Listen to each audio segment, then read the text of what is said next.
Вперед, вперед, близкими. Все близкими. Еще близкие.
Читай.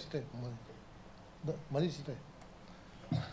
Да обретет вся земля совершенную чистоту, да станет она ровной, как ладонь, гладкой, как лазурь, да наполнится все пространство отношения и людей дарами явными и мысли, подобными тем, что преподнес сама Табхадра, пред лежащим в пространстве, на львином троне из лотоса солнца и луны восседает Будда Шакьямуни, представляющий суть всех моих милостивых наставников. Вокруг него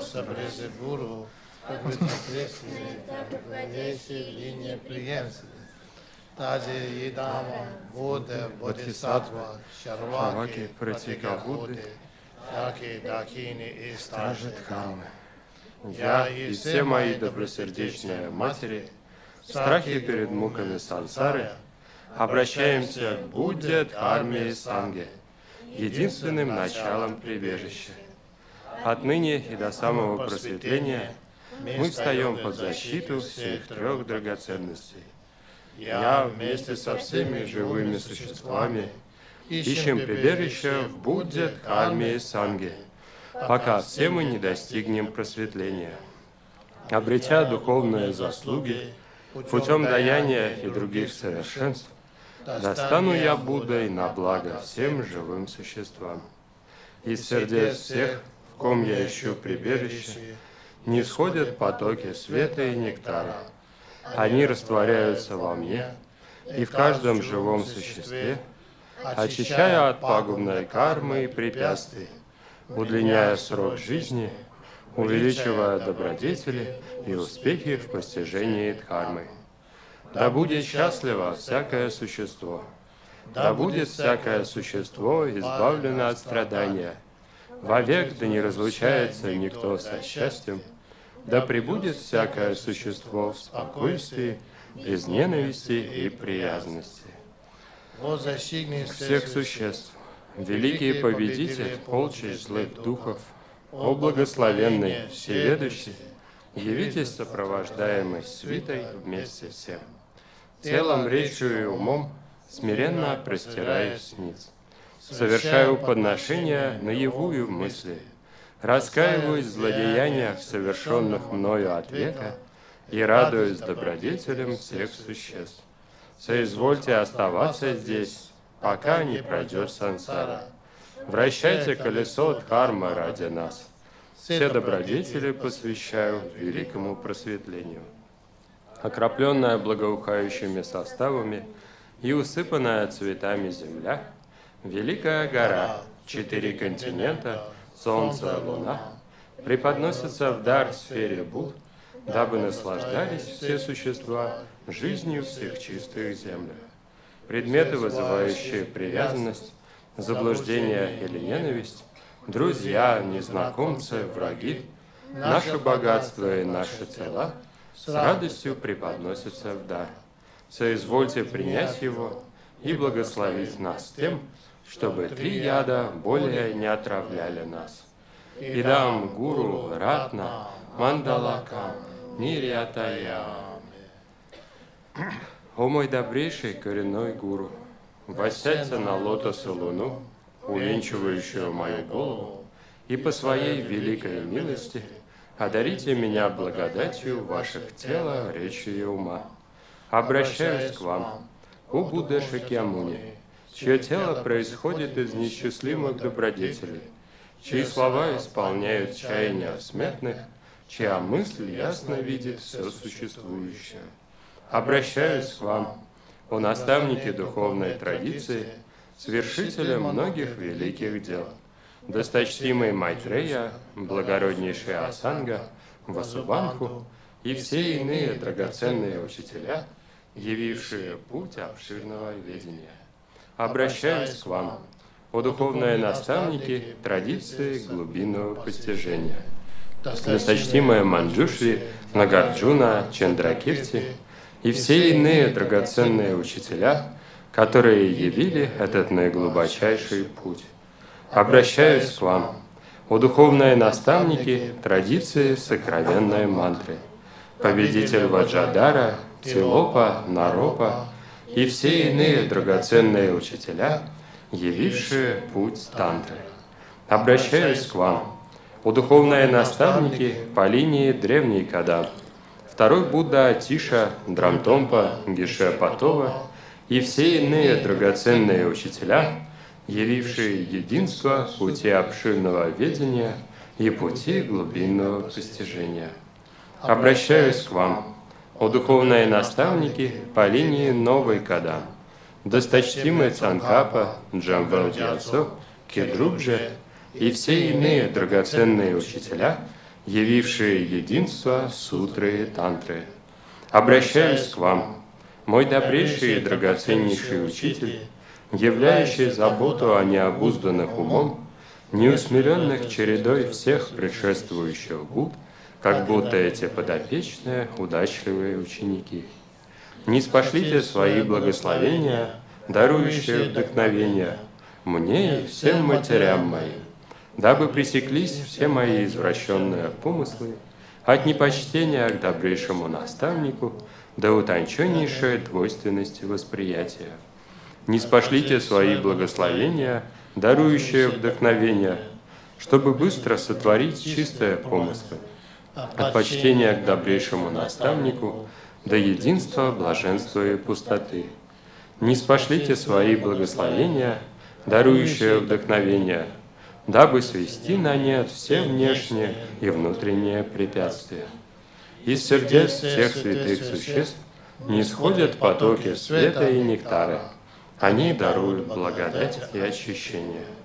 Начало пути, упование на моего добрейшего наставника, в котором источник всякого блага.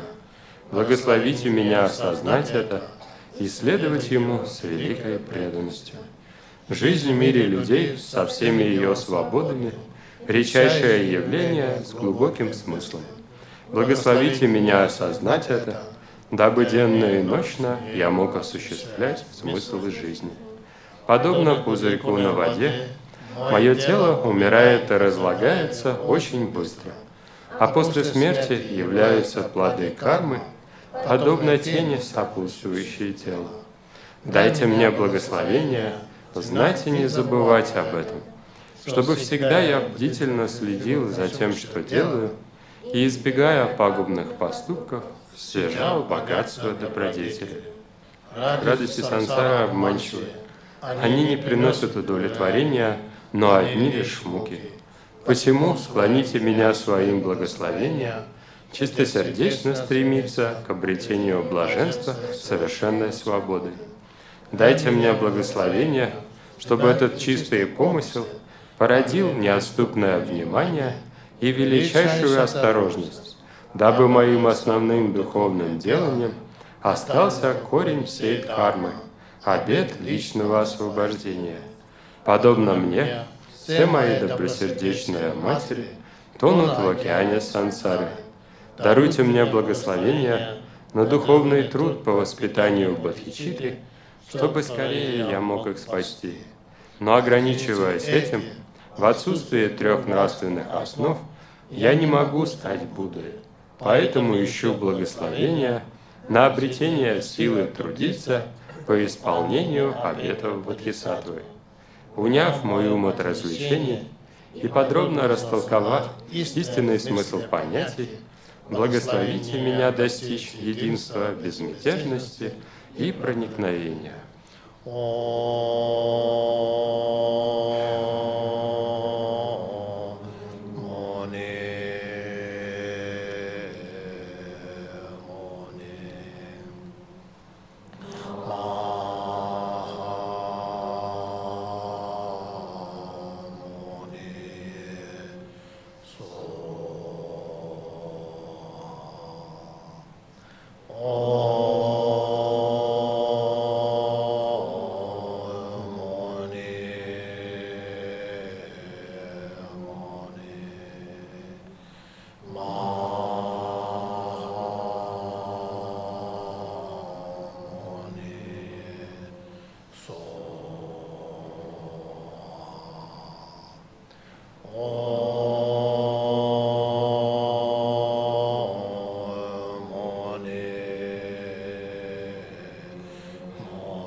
Благословенная Мать, сердце совершенства мудрости, Бхагавати Пражня Парамита Хридая.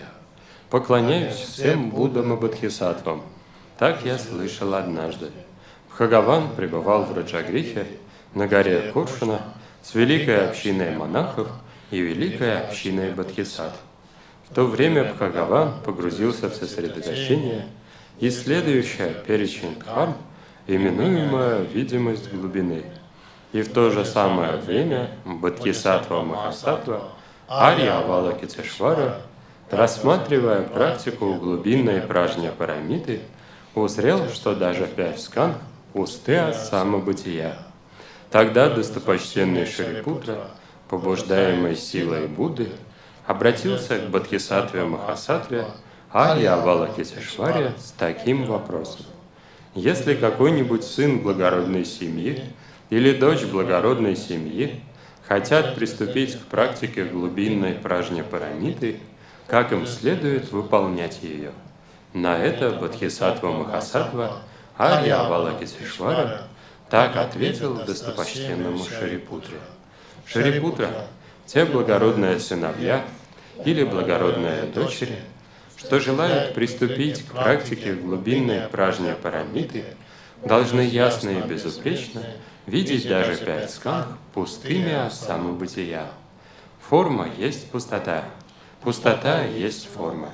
Нет пустоты помимо формы, и нет формы помимо пустоты. Также пустые ощущения, развлечения, формирующие факторы и сознание.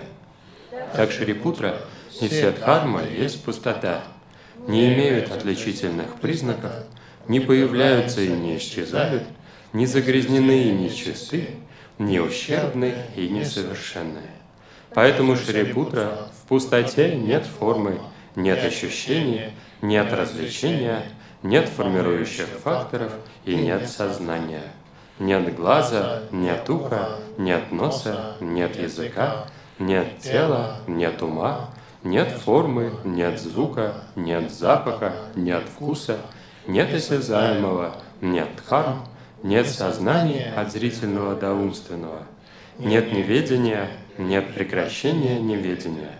И далее вплоть до того, что нет старости и смерти, и нет прекращения старости и смерти. Также нет страдания, источника, пресечения, пути, нет мудрости, нет достижения и нет даже недостижения. Поэтому Шарипутра, поскольку у бодхисаттв нет достижения, они опираются на пражня-парамиту и пребывают в ней.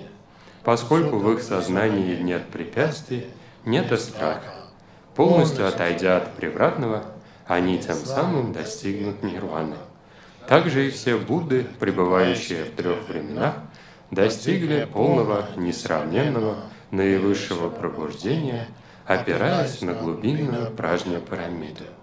А потому знай, что мантра пражня-парамиты — мантра великого знания, несравненная мантра, мантра, равная непревзойденному, мантра, полностью успокаивающая все страдания, истинна, ибо она безобманна. Мантра пражня-парамиты гласит: Тадьята Ом Гате-Гате Парагате Парасамгате Бодхи Соха. Тадьята Ом Гате-Гате Парагате Парасамгате Бодхи Соха. Тадьята Ом Гате-Гате Парагате Парасамгате Бодхи Соха. Шарипутра, так бодхисаттвы и махасаттвы должны изучать пражня-парамиту. Затем Бхагаван, выйдя из самадхи, похвалил Арью Авалокитешвару, бодхисаттву махасаттву. Превосходно, превосходно. О сын благородной семьи, так и есть, так и должно быть. Именно так, как показано тобой, и следует практиковать глубинную пражня-парамиту, ибо тогда возрадуются даже тадхагаты. Когда Бхагаван изрек эти слова, возрадовались достопочтенный Шарипутра и бодхисаттва махасаттва Авалокитешвара, и все собравшиеся вместе с богами, людьми, асурами и гандхарвами, и все восславили слова Бхагавана. На этом заканчивается Махаянская сутра, называемая в Бхагавати пражня-парамита Кридария.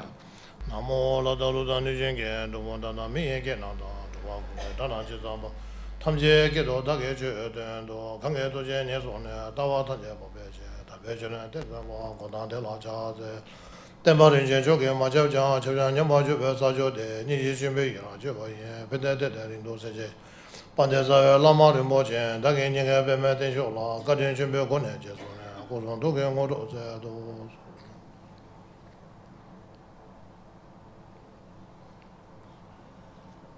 So I'm happy to see you here for the Dharma teaching.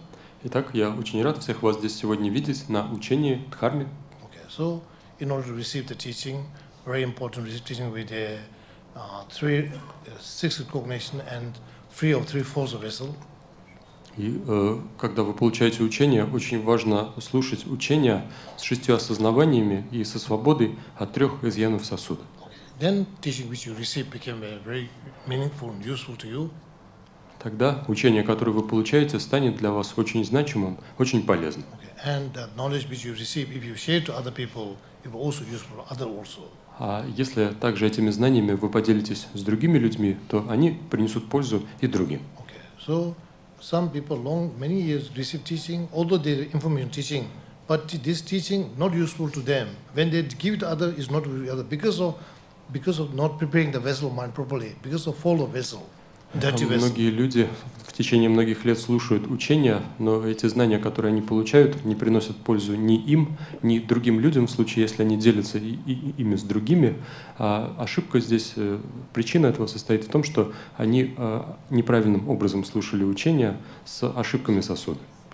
So, in a dirty vessel or mind, not clean vessel, then no matter how much nectar dharma you receive, nectar become dirty.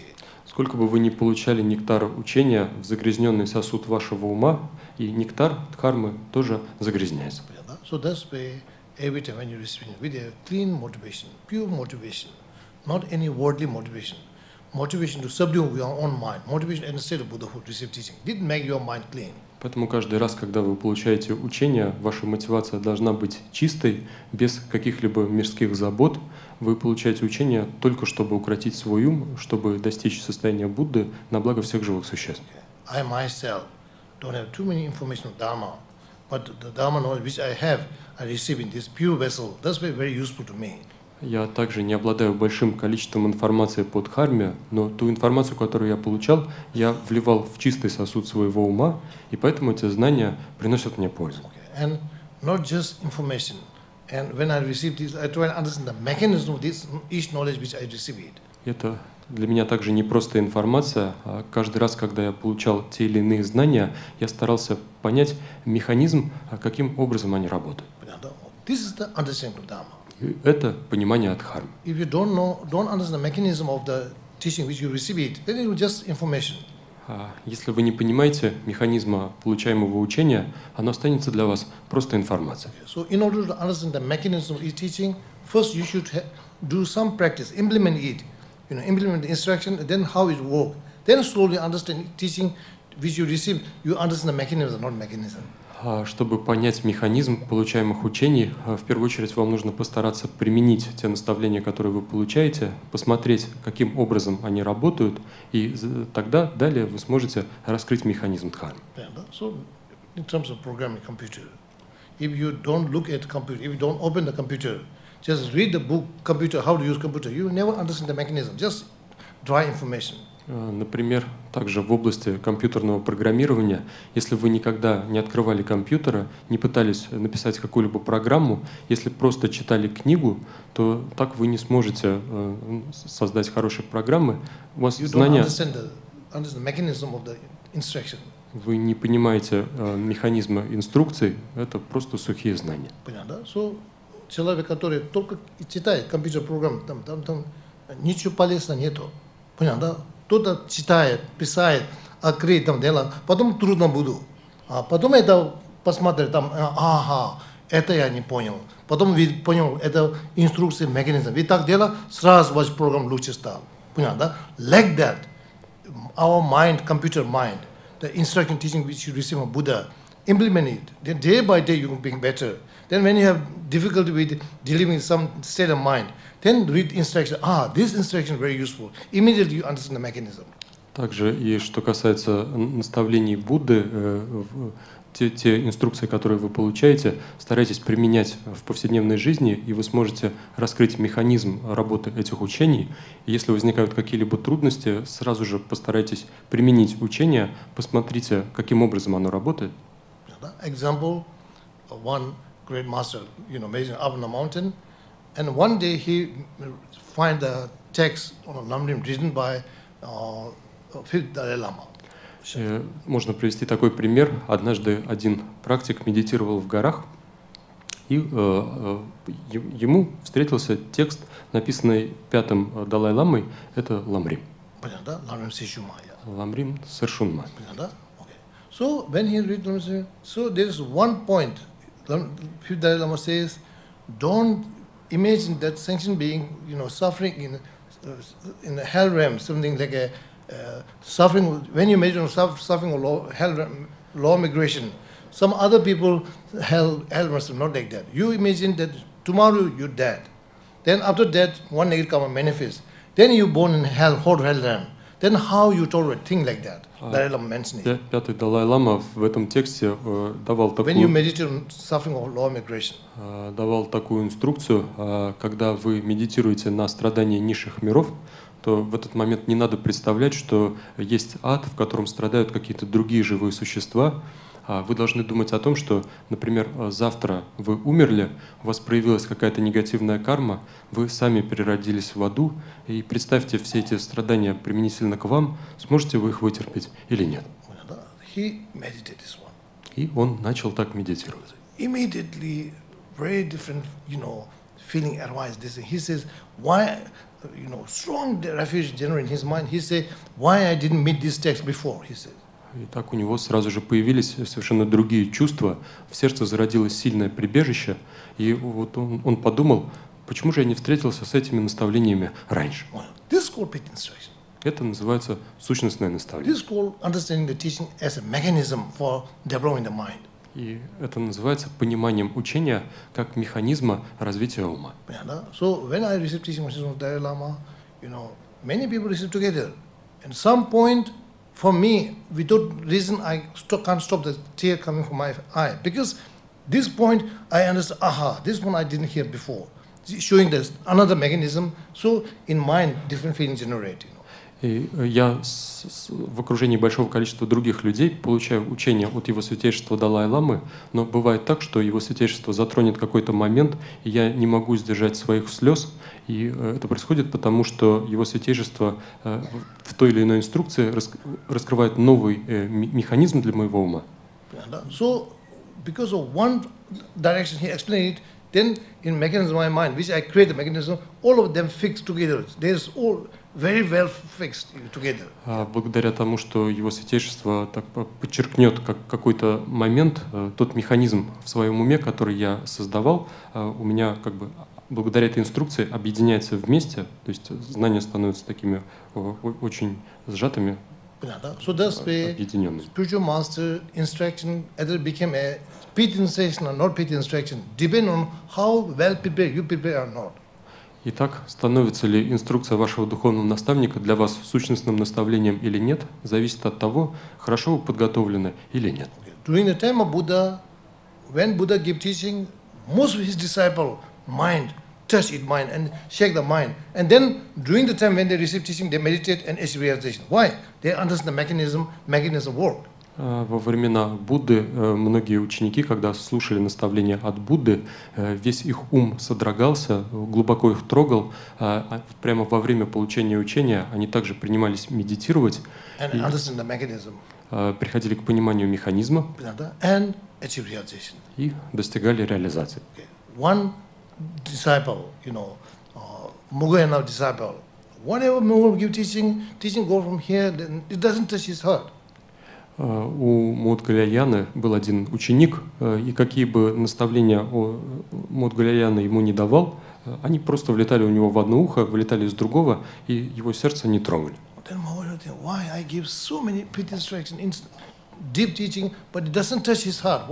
И Модгаляяна задумался, почему же так происходит? Я даю ему такие глубинные учения, такие сущностные инструкции, а это никак не может тронуть его ум. Then Buddha understand that situation. He should have a very special situation. The teaching which I give is right. He interests, but situation they need to create a good situation for digesting the teaching. Он понял, что здесь необходимо создать определенную особенную ситуацию для того, чтобы тот смог усвоить учение, что само учение правильное, в нем нет ничего дурного, интерес у ученика тоже есть, просто не хватает правильных обстоятельств. Потому что он смог это понять с помощью ясновидения. Then Mughyanputra, medical power took this disciple in the camp to the ocean. Итак, используя чудотворные силы, Модгаляяна Путра перенес этого ученика на берег океана. One day was a very big bone, huge bone, dead fish in the bone there. И в том месте лежал огромный скелет мертвой рыбы. Then he says, "What is this one?" И ученик спросил, что это такое? Then Mugayan says, this is your previous life, your body, dead body. И Мудгаяна сказал, это тело твоей прошлой жизни. Then when he touch, see, when Dalai Lama says, imagine you born law migration, then it's touching point. This body is your previous life body, then it's touching. Итак, заметьте, что когда Далай-лама, пятый Далай-лама сказал, представьте, что вы страдаете в низших мирах, в аду, то вот это действительно трогает. И точно так же, когда Мудгаяна сказал ученику, это тело твоей прошлой жизни, для него это тоже было чем-то очень трогающим. Then he said, what's the mechanism? I have such a fish body, now I have human body. Who determine? What's the mechanism? И вот тут он заинтересовался, а как же так произошло? До этого я был такой большой рыбой, теперь обрел тело человека. Каков здесь механизм? Who determine? Кто это определяет? Then Mugayan give teaching on 12 links to origination. Nobody determine. It is a result of one's own karma. И после этого Мудгаяна Путра передал ему наставление по 12-звенной цепи взаимозависимого возникновения и объяснил, что этого никто не определяет, а все это результат закона кармы. And through 12 links of divine origination, from beginning time until now we are rotating. In future we are rotating. If we don't remove the mechanism of the 12 links of divine, then we will rotate, continuously rotate in samsara. И так посредством механизма 12-звенной цепи взаимозависимого возникновения мы вращаемся в сансаре с безначальных времен и до сих пор. И если не разрушим этого механизма, то по этой схеме будем вращаться в сансаре и впредь. И нашим страданиям не будет конца.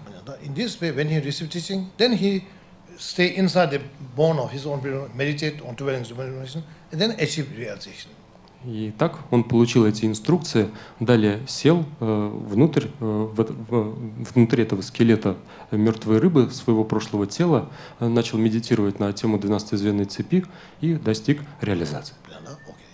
So that's why very important, teaching which you receive in a well-prepared mind and right situation. And try and understand the essence of the teaching and implement it in daily life. That's very important. И поэтому старайтесь так, чтобы, когда вы получаете учение, ваш ум был хорошо подготовлен, а также старайтесь, чтобы ситуация была соответствующая, подходящая. Кроме этого, старайтесь извлекать самую суть тех наставлений, которые вы получаете, and try to change your life. И старайтесь менять свою жизнь. Try to change your way of thinking. Пытайтесь менять свой образ мышления. Instead of more worldly way of thinking, which we have implemented, this one replaced with a Dharma way of thinking. Then you will be happier and happier. И вместо того, чтобы сохранять свой старый мирской образ мышления, старайтесь менять его на образ мышления Дхармы, тогда вы будете становиться все более и более счастливым. Then you will have one fear, one is your negative emotion, negative state of mind. They are your worst enemy. No human being, you are afraid. Тогда у вас останется только один страх, вы будете бояться только своих негативных эмоций, негативных состояний ума, а никого другого, никаких людей вы бояться не будете.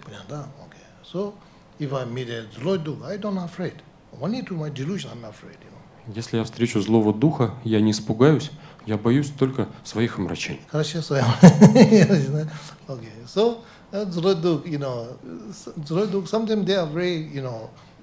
Very pregnant. When you become friend, they are very much better than human being. Milarepa says. Миларепа говорил, что злые духи иногда очень преданные существа. Если вы подружились с ними, то они намного вернее, чем люди. Yes, sir. Milarepa says, among my human disciple, among my spirit disciple, human disciple, they are beginning very murky, but they don't become better. This spirit beginning very wrathful. But once they promise it, they never promise. И Миларепа говорил, что если говорить об учениках-людях, то с самого начала они ведут себя мягко, но при этом не улучшаются, прогресса не достигают. А что касается вредоносных духов, то вначале они ведут себя так очень строго, как-то проявляют себя гневно, но как только они дали какое-либо обещание, они уже никогда не нарушают своего слова, очень верные ученики. Вроде они очень злое, но когда они обещают, очень верно, очень чисто. Практика занимает очень чисто. Хорошо, ясно, да? So this the I don't say spirit. Milarepa have many spirit disciples. He says this is the good quality of spirit disciples. Я не вижу духов, а у Миларепы было большое количество таких учеников-духов, и он говорил об этих качествах духа. Okay, maybe I have some spirit disciples, maybe Baikal they receive teaching, but I don't see them yet. Ну, может быть, у меня есть какие-то ученики-духи, на Байкале они получают учения, но я их не вижу. Я не видел. So, okay. Now regarding the teaching of Four Noble Truths. А теперь, что касается учения по 4 благородным истинам. Okay, so during the retreat time, I have explained you teaching from the point of entity, very detailed. Now here I want to tell you the teaching of Four Noble from the point of function. Yeah. Во время ретрита я подробно рассмотрел для вас 4 благородные истины с точки зрения сущности, а здесь хотел бы представить 4 благородные истины также в подробностях с точки зрения функций. So this is more, practice for the practice. И это в большей степени предназначено для практики.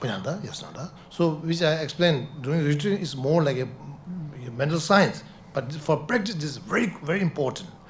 Ну, то, что я объяснял в течение ретрита, это в большей степени наука об уме, но для практики это очень важно. Очень важно, да? So in order to understand this as this knowledge what you have, now in order to implement it, for practice it, then this is instruction from the point of entity, from the point of function, that's very important. It will explain you how to practice the Four Noble Truths. Итак, теперь для того, чтобы начать практиковать те знания, которые вы обрели, очень важно в деталях изучить 4 благородные истины с точки зрения функции.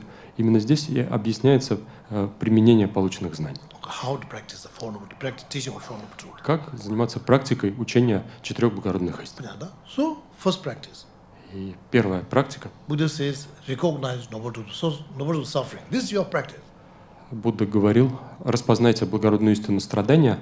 Это ваша практика. Okay. Now suffering, 3 types of suffering, 6 types of suffering, 8 types of suffering. This all you should know detail. Then in your mind there will be big changes come in your mind. И если говорить о страдании, то затрагивают тему 3 видов страданий, 6 видов страданий, 8 видов страданий. Все это вам нужно знать в подробностях. Then changes come in your mind. Тогда в вашем уме начнут происходить изменения. All this suffering, 3 types of suffering, 6 types, 8 types of suffering, then the suffering problem which you think are human worldly problem, this is nothing problem. These are the serious problem. Итак, что касается 3 видов страданий, 6 видов страданий, 8 видов страданий, обычно то, что мы, люди, считаем проблемами, это просто ничто, ничтожно. Вот, на самом деле, вот эти виды страдания – это проблемы. So that's why in Lamrim Lamansogapa explain detail, meditate on that, how to meditate on 3 types of suffering, 6 types of suffering, 8 types of suffering. Yeah, because of it, then how this is one man cause for general refuge. Because of it, then refuge come in your mind very strongly. И Лама Цангкапа в Ламриме подробно рассматривает и 3 вида страданий, и 6 видов страданий, и 8 видов страданий. И это одна из главных причин для развития сильного прибежища в вашем уме. More you meditate on this suffering, 3, 6, 8 suffering, then you say, who can protect me from this, serious problem of my samsara? Then your mind come, Buddha, Dharma, Sangha. You can see your wealth and property can't help. Your friend and relative can't help. Even your body can't help. Then you say, only Buddha, Dharma, Sangha. Then you find that this is the really object of refuge. Then refuge come in your mind, and you become a pure Buddhist. Если вы подробно рассматриваете все эти виды страданий, 3, 6, 8 видов страданий, то далее у вас возникает такой вопрос, а что же сможет меня спасти от этих по-настоящему серьезных страданий, которые являются страданиями моей жизни? Some of them you are experiencing now, some of them you are going to experience in future. 100% this all this suffering, 3, 6, 8, which some of them now you are suffering, some of them you are going to experience in the future. Из всех этих 3, 6, 8 видов страданий какие-то вы испытываете прямо сейчас, а другие вы будете испытывать в будущем, но точно переживете их все. Yes, да? Okay. So then in your mind you see who can protect me. Тогда в своем уме вы проверите, что меня может спасти, защитить от этих страданий. This suffering can I solve or not solve? If you can't solve, then useless. If I can solve, how I can solve? With only I can solve. Then with whose help? Then you see with the help of Buddha, Dhamma, Sangha. If I'm active, any problem you can solve. Вы далее проверяете, могу я избавиться от этих страданий или нет, могу я решить эти проблемы или нет. Если не могу, то здесь ничего не поделаешь. Но далее вы приходите к выводу, что в одиночку с этими проблемами вы не справитесь, и кто вам может помочь в решении этих проблем, это только Будда, Дхарма и Санга. With their help, then you can solve the problem. С их помощью вы решаете эти проблемы. When you understand sickness, disease, danger, disease, how I can cure it? Only you can't. So with the help of authentic doctor, authentic medicine, medicine, then if I'm active initiative, then I can cure this disease. И если вы страдаете от какой-то опасной болезни и приходите к пониманию, что в одиночку с ней вы не справитесь, то тогда возникает вопрос, а с чьей помощью вы смогли бы ее победить? И тогда, если у вас есть подлинный врач, если есть настоящее лекарство, если есть медсестры, то с их помощью, применив их, используя их помощь, вы действительно сможете исцелиться. So now, regarding the three types of suffering, suffering I've already explained last time here. Итак, что касается трех видов страданий, то в прошлый раз я уже для вас объяснил здесь тему страданий. Suffering, Panchen Lama says, even animal know it. This is the present suffering, everyone know it. But what suffering is going to come after 2 years, 3 years, after 5 years, 10 years, animal don't know it. Панчен Лама говорил о том, что страдание страданий известно даже животным, и речь идет о текущих страданиях страданий, но если говорить о тех страданиях, которые возникнут у вас через год, через 2, через 3 или через 5 лет, то животные об этом ничего не знают.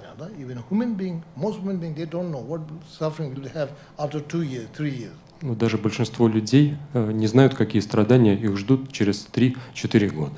So if you understand the mechanism of cause and effect, then in terms of your health, you can understand that, oh, if I don't take care of my health, after 2 years, 3 years, there will be a big problem. I have to do something now. Если вы не знаете причинно-следственного механизма на уровне, скажем, работы вашего тела, то в этом случае вы также не знаете, какие проблемы вас могут ждать через несколько лет. А как только вы поймете, что именно вас может ждать, то вы скажете, готовиться к этому нужно прямо сейчас, пока еще не поздно. Understanding your future suffering in advance, you can solve this problem. И с пониманием ваших будущих страданий заблаговременно вы можете избавиться от этих проблем. This is the modern education, useful for solving temporary problem. Это современное мирское образование, полезное для решения временных проблем. If you know economic, so you know that if you don't have an income, proper income source, after 1-2 years, you have big problem. That's true. А если вы знаете экономику, то понимаете, что если у вас нет хорошего источника дохода, то через 2-3 года у вас появятся большие проблемы, и это правда. That's why father, mother, child from very young age go to school, even morning, early in the morning, I can't open it, they say go, because they know if they don't build a career, they will have immediately problem in their life.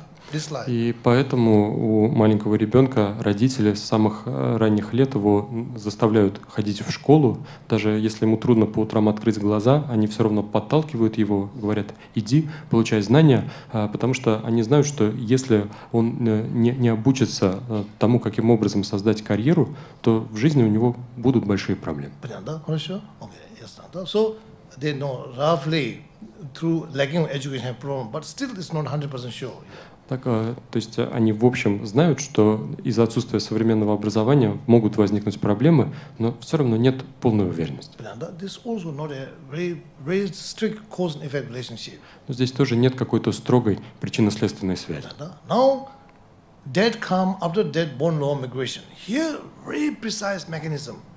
Но что касается наступления смерти и перерождения в низших мирах после смерти, то здесь механизм очень точный. Очень точно. Понятно, да? Наш мир очень хорошее образование получает, все равно работы нету, много есть.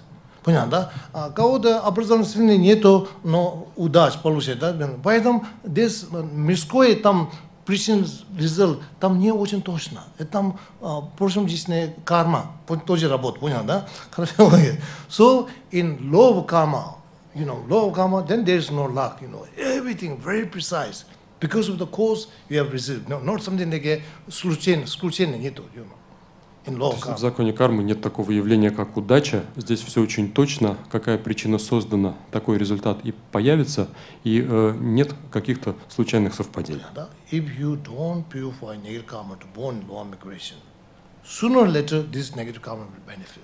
Если вы не очистите негативную карму рождения в низших мирах, то рано или поздно она проявится. So like a mechanism of your body, in your body many toxic there.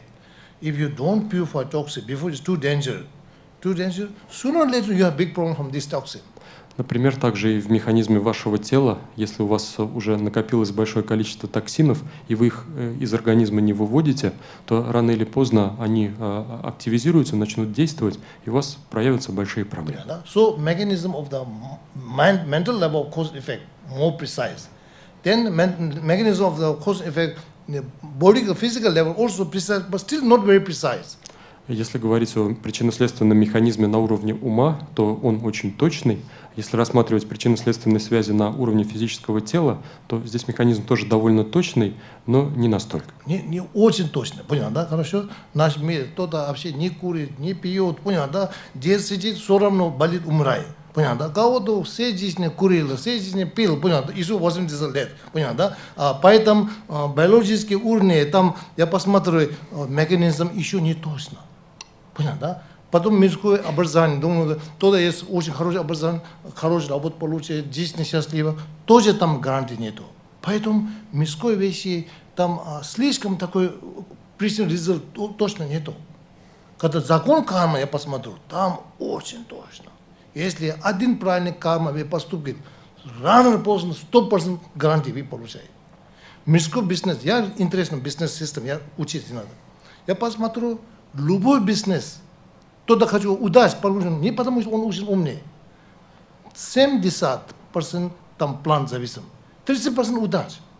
Понятно? Там нету гарантии, отлично, программ 100%, ничего такого нету в мире. Понятно? So that's why when all this pair I analyze it, the most reliable, that is a mechanism of cause and effect, karma. И я исследовал все эти сферы и могу прийти к выводу, что самый надежный механизм – это причины следствия закона кармы. People who know that this business project 70% working, then day and night he don't sleep and he work on it. Then mechanism of law of karma, 100% work. How these people, when they understand it, how they will be active doing Dharma practice.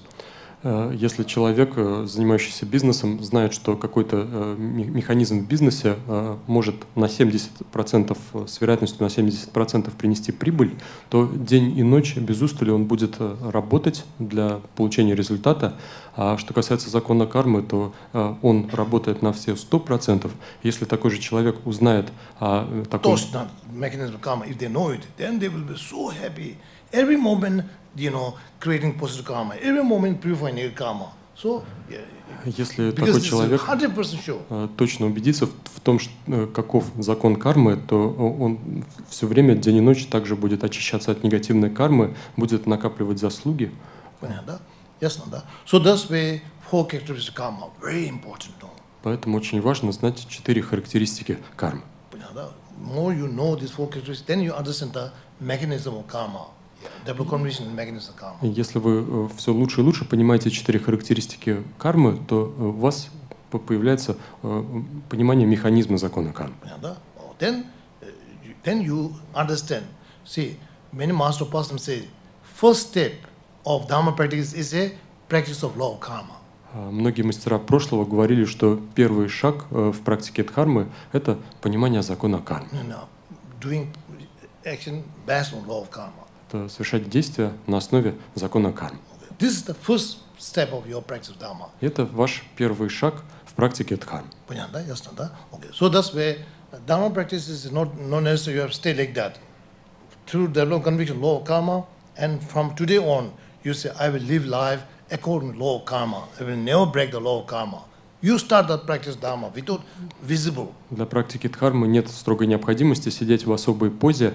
Вы можете прийти к тому, что на 100% понимаете закон кармы, и далее говорите, что теперь в жизни я буду полностью, очень точно следовать закону кармы, и тогда с этого момента в вашей жизни начинается настоящая практика дхармы. Понятно, да? Окей. Ясно, да? So, one reason from the because when you harm other, you are in the harming yourself.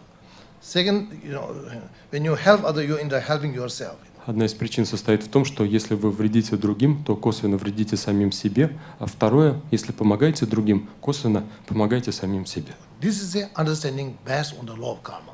Это понимание основано на законе кармы. Then out of compassion, then if you don't harm other, help other, then it's a even more benefit. И далее, если из сострадания вы не вредите другим, из сострадания другим помогаете, то это приносит еще большую пользу. First, based on law of karma, understanding if you harm other, you're into harming yourself, so don't harm other. Во-первых, на основе понимания закона кармы вы приходите к тому, что если вредите другим, то косвенно вредите себе, и поэтому перестаете им вредить. If you help other, you're into helping. In this way, try to help other. Если помогаете другим, то косвенно помогаете себе, и на этой основе старайтесь другим помогать. Then, not only on the top of it, through understanding teaching of Bodhisattva Avatarya. Ну и кроме этого, также на основе понимания учения Бодхичарья Аватара, Bodhisattva Avatarya, Shantideva, what he says, if your leg get thrown in leg, your hand immediately remove the thrown. Что Шантидева говорил в Бодхичарье Аватаре, если у вас в ноге, к ноге прицепилась колючка, появилась какая-то заноза, ваша рука сразу же помогает ноге и ее вынимает. This is not your hand problem, this is a leg problem. So you say, this is your leg problem, why I should have not like that? You immediately remove it. Why? Но это на самом деле не проблема руки, это проблема ноги. Однако вы не говорите, что вот это проблема ноги, и поэтому рука помогать не должна. Вы сразу же вынимаете эту занозу. Почему?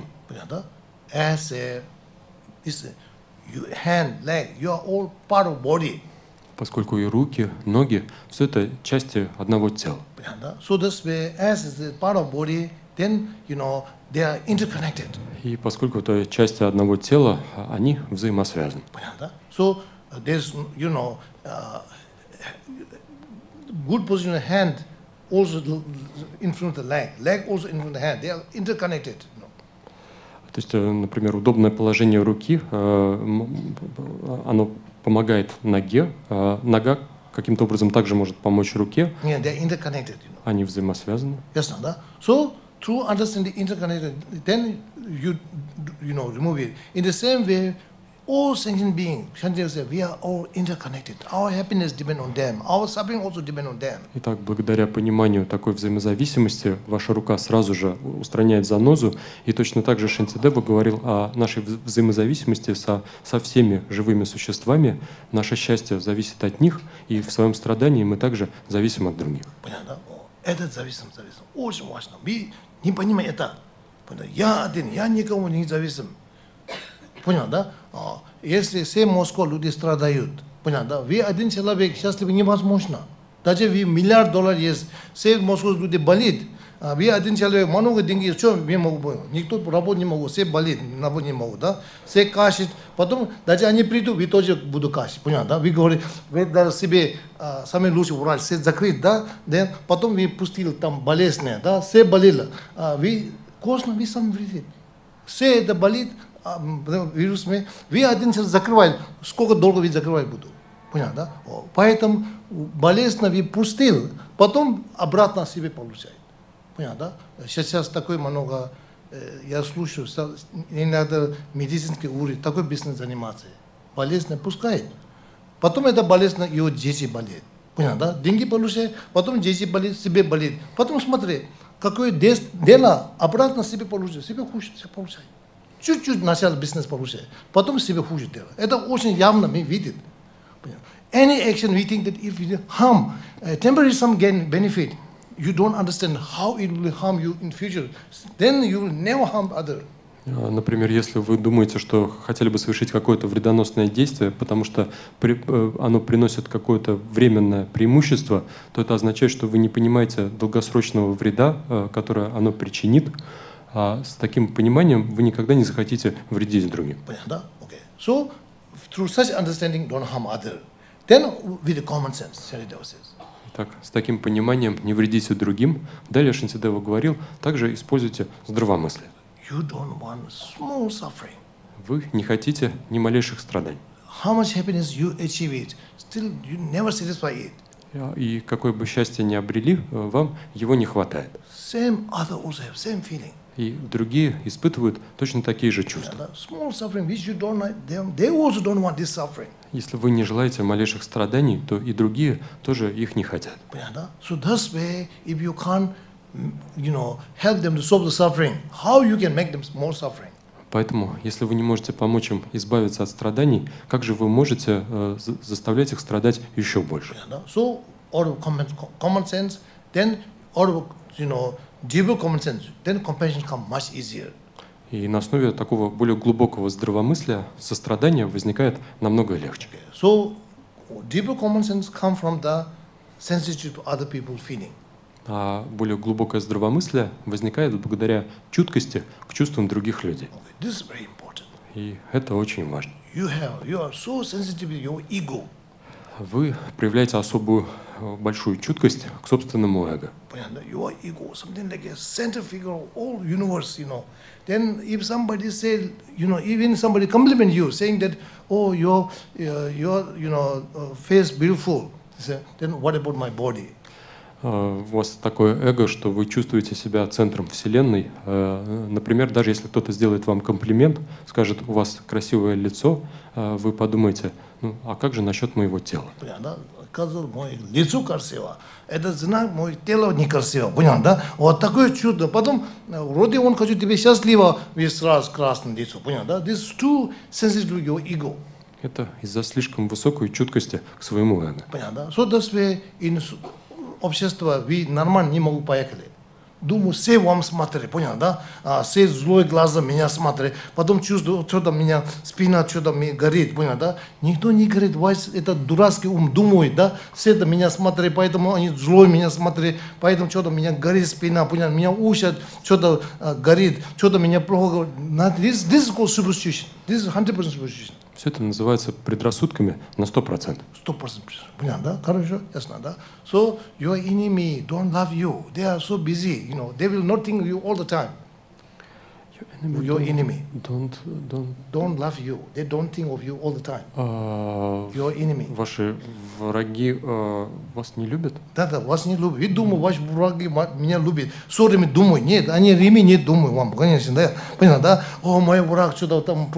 Он тебе любовь нету, понятно, да? Он только к себе думает. Вы забили совсем, понятно, да? Хорошо? Вы думаете, как мой враг меня так любит, всегда меня думает плохо, да? Они даже вам думают, время нету. Хорошо, ясно, да? This is your superstition. Это ваши предрассудки. Ясно, да? Хорошо, да? So, okay. So, sensitive to, instead of your ego sensitive to other people's feeling, very useful. А если вместо чуткости к своему эго у вас появится особая чувствительность к чувствам других существ, это очень полезно. Понятно, это мой опыт мне говорит. Меня очень такой чувствительный, все круг меня, все друзья, все. Поэтому как это приятно, счастливо. Ясно, да? Себе очень сильно такой нету, да? Все круг сидит, все надо счастливо, все надо удобно. Понятно, да? Когда слишком летает, потом я чуть-чуть меньше пускаю в земле. Хорошо? I tell you, in Varanasi, one of my friends, his handwriting is very beautiful. Я могу рассказать одну историю о своем друге в Варанаси. Вот у него был очень красивый почерк. So he write it. I said, "Oh, you are very beautiful. I can't write such beautiful writing." I told him. Вот он что-то написал, я посмотрел на это и сказал: "О, у тебя очень красивый почерк. Я не могу писать настолько красиво." Then every time when he showed me his handwriting, then he says, "My hand is not very good." He's saying like that. He told that I will give him even compliment. Но каждый раз, когда он меня видел, он показывал что-то написанное от руки и говорил, наверное, мой почерк не очень красивый, и все ждал, что я сделаю комплимент. Then I said, yes, not very beautiful. Так, в какой-то момент я сказал, да, что-то не очень красиво. Then he never asked me. So sometimes like that, you have to put them on the ground. If they some compliment good, then when they're flying, then you have to put them on the ground. Поэтому dharma is very important. Иногда хорошо сделать комплимент, но если человек взлетает, очень хорошо опустить его на землю. То есть важно иметь здравомыслие. Понятно, да? Буддизм не говорит всегда хвалит. Это все зависит. Когда человек дух падает внизу, вот это время хвалить надо. Когда человек летает, наоборот, надо чуть-чуть критик надо, ради его блага. Понятно, да? Там буддизм нету, там хвалить надо, всегда правда говорить. Такой нету. Даже правда, ситуация, некоторые, больше времени правда говорить надо. Но и некоторые ситуации, ваша правда, там помогать не буду. Наоборот, вредит. Вот этими правда говорить не надо. Ясно, да? Вы видел, да, ваш сосед, муж, другой девушка, потом жена просит, ты видел мой муж? Да, я буддист, я должен правда говорить, да? Да, я видел твой муж, вместе другой девушка, там кофе пила, они так хохотали, понял, да? Ты тупой буддист, понял, да? So that's way, all the time, true. Don't tell, lie out of deceiving people. But sometimes you should tell lie, not true, for their benefit also. When it's going to harm them, don't tell this true. Так всегда говорите правду и никогда не вводите людей в заблуждение ради того, чтобы как-то, в общем, использовать это, пользоваться этим. Но иногда вы можете сказать неправду для того, чтобы спасти кого-то от проблем. Okay. Now regarding that's where suffering I have explained it. Then suffering will change. I was explained that time. No, now I'm not saying. There are 3 steps suffering. Итак, мы рассматривали 3 вида страданий. Я уже объяснил для вас страдания страданий, а также страдания перемен. Now third suffering. И теперь 3-й вид страданий. That is called whole problem suffering. Называется всепроникающим страданием. What is the now whole problem suffering? А теперь, что такое всепроникающее страдание? Whole problem suffering is the basis of all other suffering. Всепроникающее страдание – это основа для всех других видов страданий. This is the one of the most important to discover that your whole problem suffering is that your human man problem is because of this whole problem suffering. You have all suffering. Для вас очень важно открыть свое всепроникающее страдание, поскольку все проблемы людей возникают на основе этого всепроникающего страдания. If you have a TB disease, high temperature, coughing, weak body, every day become weak and weak, then doctors say all these is a symptom. Only this you can't remove it. The main thing is that there's bacteria in your mind, TB bacteria. This is the man, because of this one, all this come. They are the symptom. Например, если вы страдаете от туберкулеза и у вас высокая температура, кашель, тело день за днем становится все слабее и слабее, то опытный врач вам скажет, что устранять одни лишь симптомы проблемы не решит, и что у вас главное – это бактерии туберкулеза в легких, и если вы сможете избавиться от этих бактерий, то выздоровеете только тогда. No matter how much medicine cost you drink, your cost will go a little down, again it will come back. There are symptoms. А иначе, сколько бы лекарств вы не принимали, скажем, от уменьшения кашля, ваш кашель немного стихнет, но затем появится снова, потому что это только симптом. This is a very good example about the TB, because TB disease itself don't have pain. Because of it, all other problems come. Ну, это очень хороший пример с болезнью туберкулезом, потому что туберкулез сам по себе не причиняет боли, но из-за него возникает масса других проблем. Сначала, когда врач сказал, нет, здесь ничего больно нету, что это врач сказал, понял, да? Здесь ничего больно нету, меня здесь больно, понял, да? Потом кашель, понял, да? Температура есть, здесь меня я, дышать, что там проблема? Я не согласен. Он говорит, нет, вы еще не понял. Главная причина там сидит. Не здесь, не высокая температура. Понятно? Главная причина, ваш лог, бактерия, там, лог есть там бактерия. Какая бактерия? Понятно? Он говорит, очень тонкий, сразу не видно. Потом объяснил, как чудо истина, да? Объяснил. Потом меня голова поняла, ага, такой механизм. Вроде здесь больно нету. Из этой бактерии все это симптом пришел. When I understand it, this is a отречение of the body, healthy body. Когда я это понял, то что возникло, это как отречение, стремление к здоровому телу. Ясно, да? Okay. So because of this отречение with a TB disease, I constantly take the medicine. I have a free from this TB disease. И благодаря такому отречению от болезни туберкулез я регулярно принимал лекарства и исцелился от туберкулеза. My friend, many other my friend who have same disease, we seek it, then they don't achieve this renunciation. And eat a little bit, then stop it. Eat a little bit, stop it, because they think that there's no pain. And this way, this is becoming worse and worse. And many of my friends, they die. Многие мои друзья также страдали от туберкулеза, но у них не было такого отречения от туберкулеза. И поэтому, поскольку сама болезнь боли не причиняла, иногда они лекарства принимали, иногда переставали, и вот так постепенно их здоровье ухудшалось все больше и больше. И многие... Далее, когда стадия заболевания становится все выше и выше, в какой-то момент лекарства уже не могут помочь. This is for me very good example. Then from this one I understand. This is what Buddha talked about renunciation. This is the renunciation I understand. На этом примере я понял, что когда Будда говорил об отречении, то он имел в виду вот такое. Такое отречение, да? Из благодарности отречения болезненного тебе я лечил. Понял, да? Если вы хотите лечить болезненное омрачение, самсарическое болезненное, отречение обязательно надо. Если ваш ум отречение не буду, понял, да? Как мои друзья, чуть-чуть заниматься дharma, понял, да? А потом забил. Потом я приду чуть-чуть заниматься, понял, да? Тогда один день your mind became resistant to dharma. Then dharma won't be too much effective.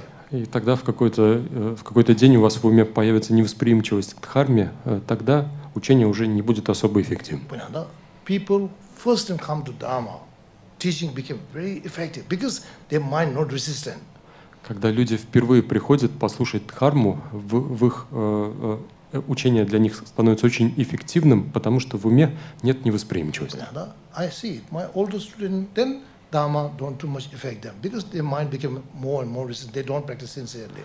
А у своих старших учеников я вижу, что учение для них становится все менее эффективным, потому что в уме проявляется, постепенно возникает невосприимчивость из-за отсутствия искренней практики учения. Not all students, group of students, more becoming older students, they teaching dharma become very effective.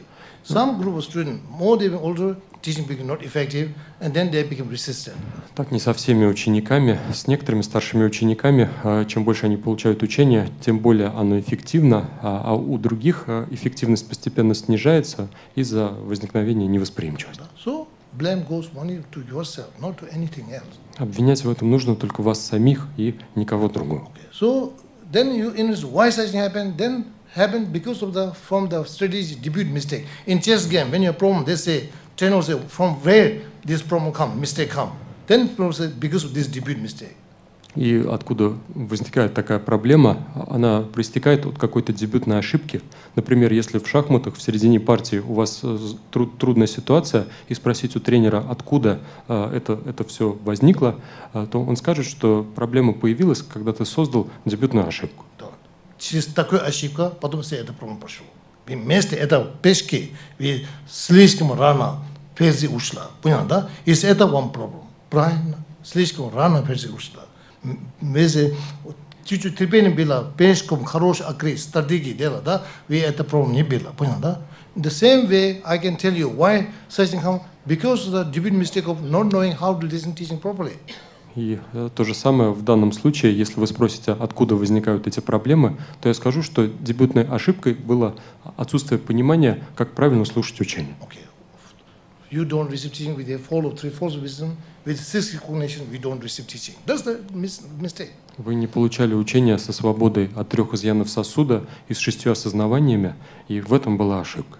Even you know it, during the time of teaching, you don't use this one, six recognition. Даже хотя вы об этом знали, но во время получения учения вы не использовали 6 осознаваний. Don't only you. In Tibetan society, many people receive teaching.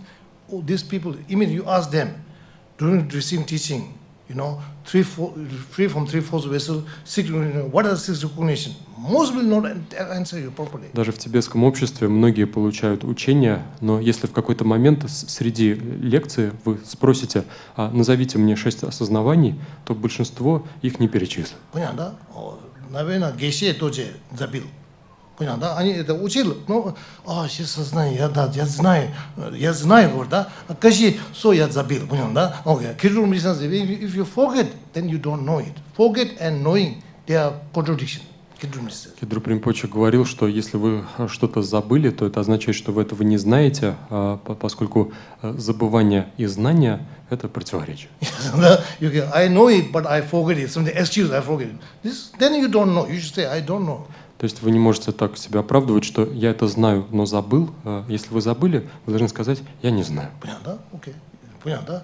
Вы раньше знали, сейчас не знаем, понятно, да? Хорошо? Окей, ясно, да? So that's why these are the important things. You should remember yours, remind you. I'm Так, telling это важные моменты. Я подчеркиваю для вас, поскольку вам нужно об этом вспоминать. хорошо? Then each teaching which you receive it very useful, very. Then and if you keep thinking on it, the teaching which you receive, you will not forget it. В этом случае каждое учение, которое вы получите, станет для вас очень полезным, а также, если вы вспоминаете, размышляете об этом, то не забудете этой темы. So now whole problem is suffering. Buddhism saying that doctor they talk about TB disease, how dangerous it is. Because of this, all of the symptoms come. So whole problem is like a Buddhist TB disease of the mind. Итак, если говорить о всепроникающем страдании, то врачи говорят, что есть болезнь туберкулез, и основа для возникновения большого количества других проблем, других симптомов. И в буддизме также подобием туберкулеза считается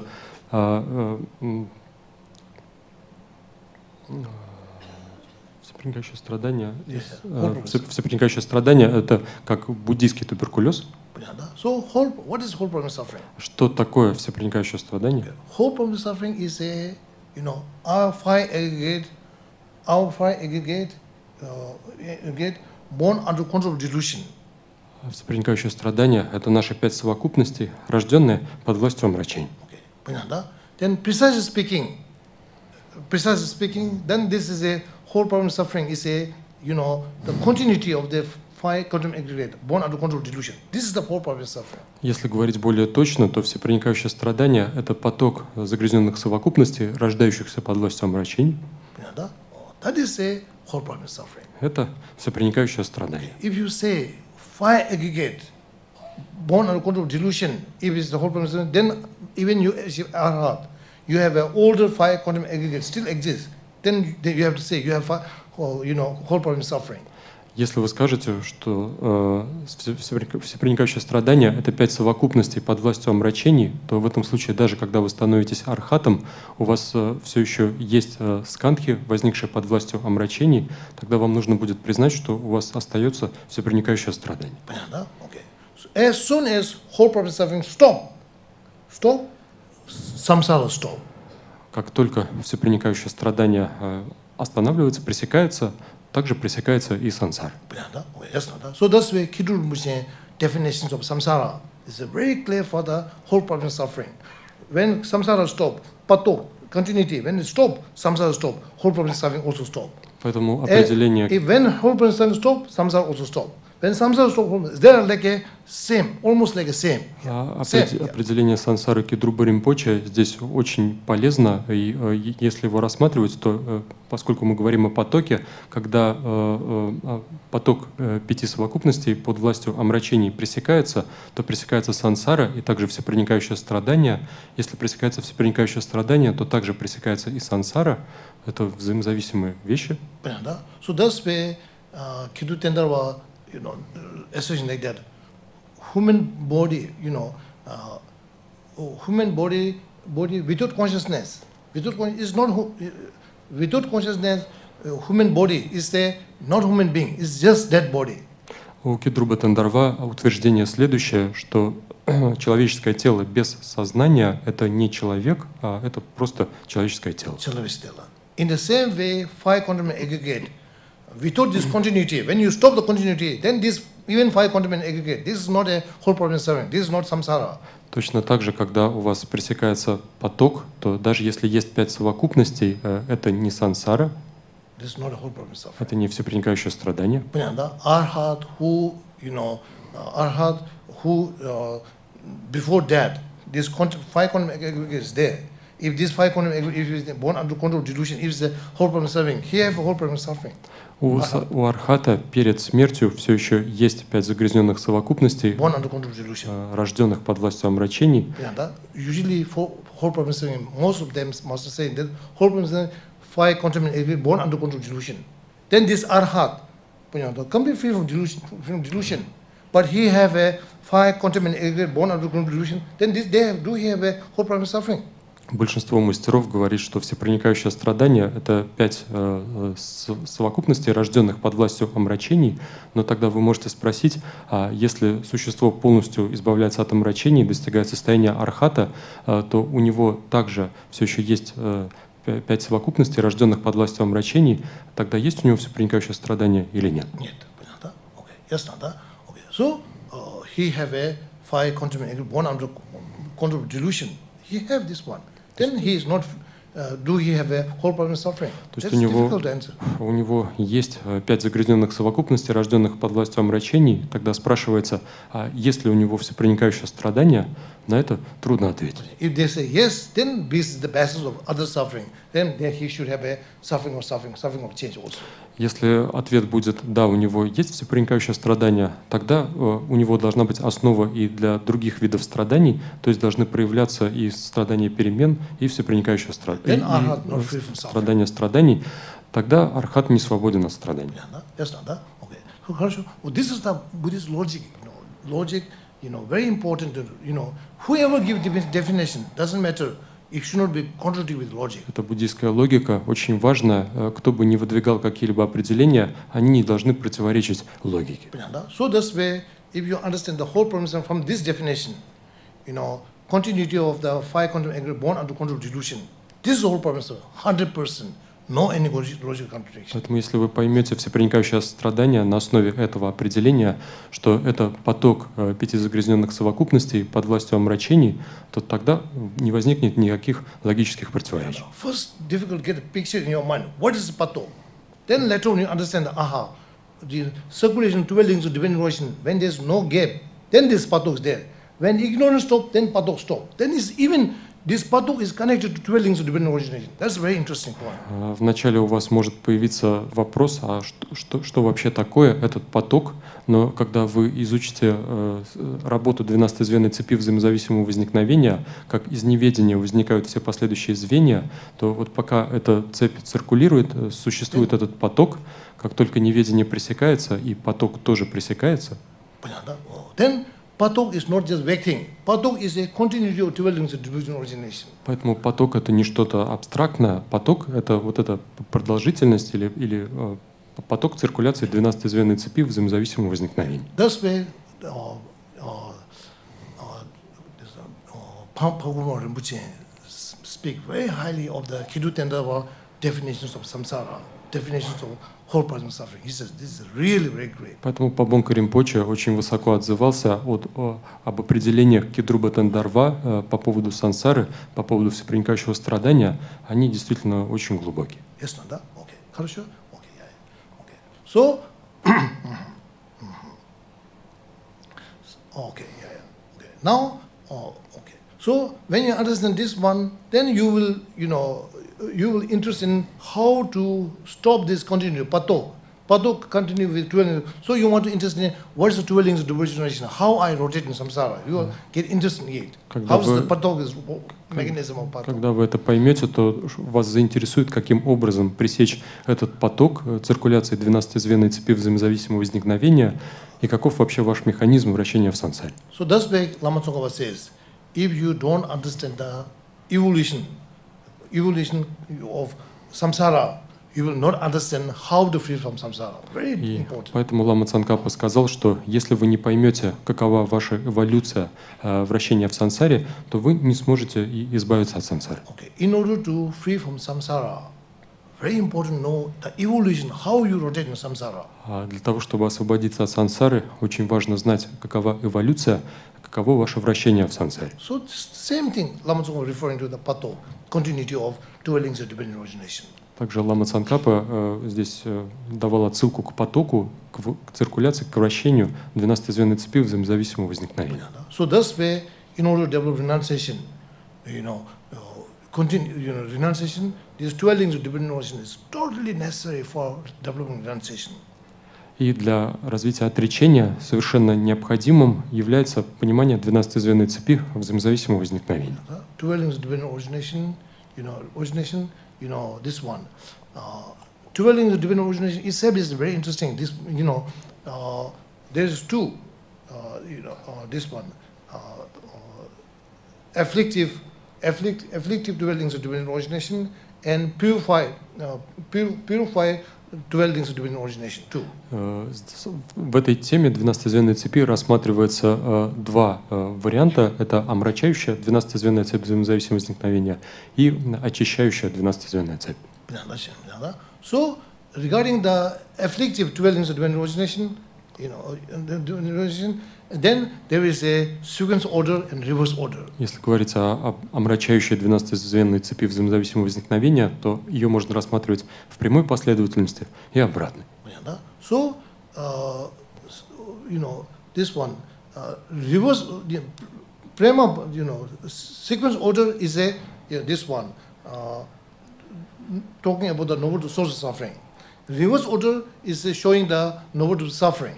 Когда вы рассматриваете эту 12-звенную цепь в прямой последовательности, то тем самым вы рассматриваете благородную истину источника страдания, а когда рассматриваете эту 12-звенную цепь в обратной последовательности, это благородная истина страдания.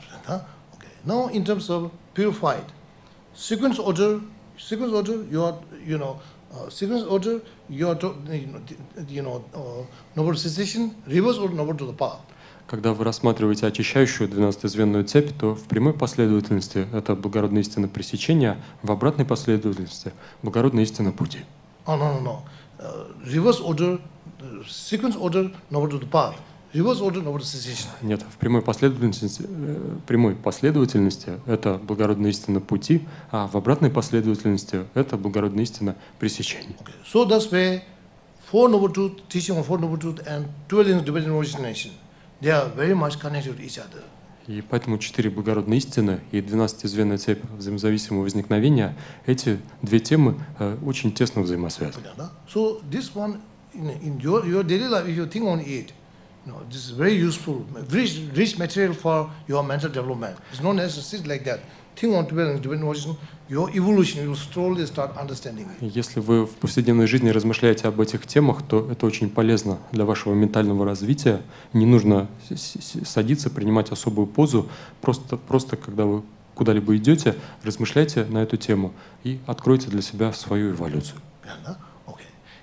So now, purpose of understanding the three types of suffering. Suffering, when you understand what you benefit.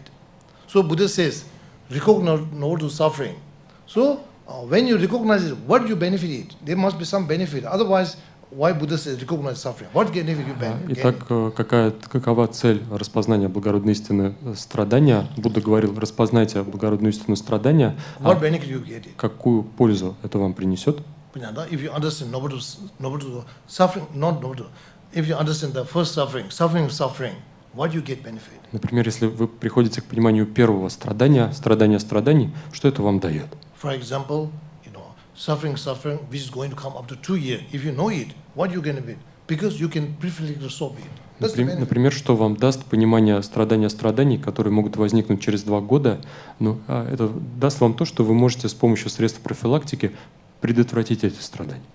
So, problem before it come, if you know it, you can solve it much easier. Если вы знаете о проблемах еще до того, как они наступили, то решите, если вы решаете, избавляетесь от этих проблем, то сможете это сделать намного легче.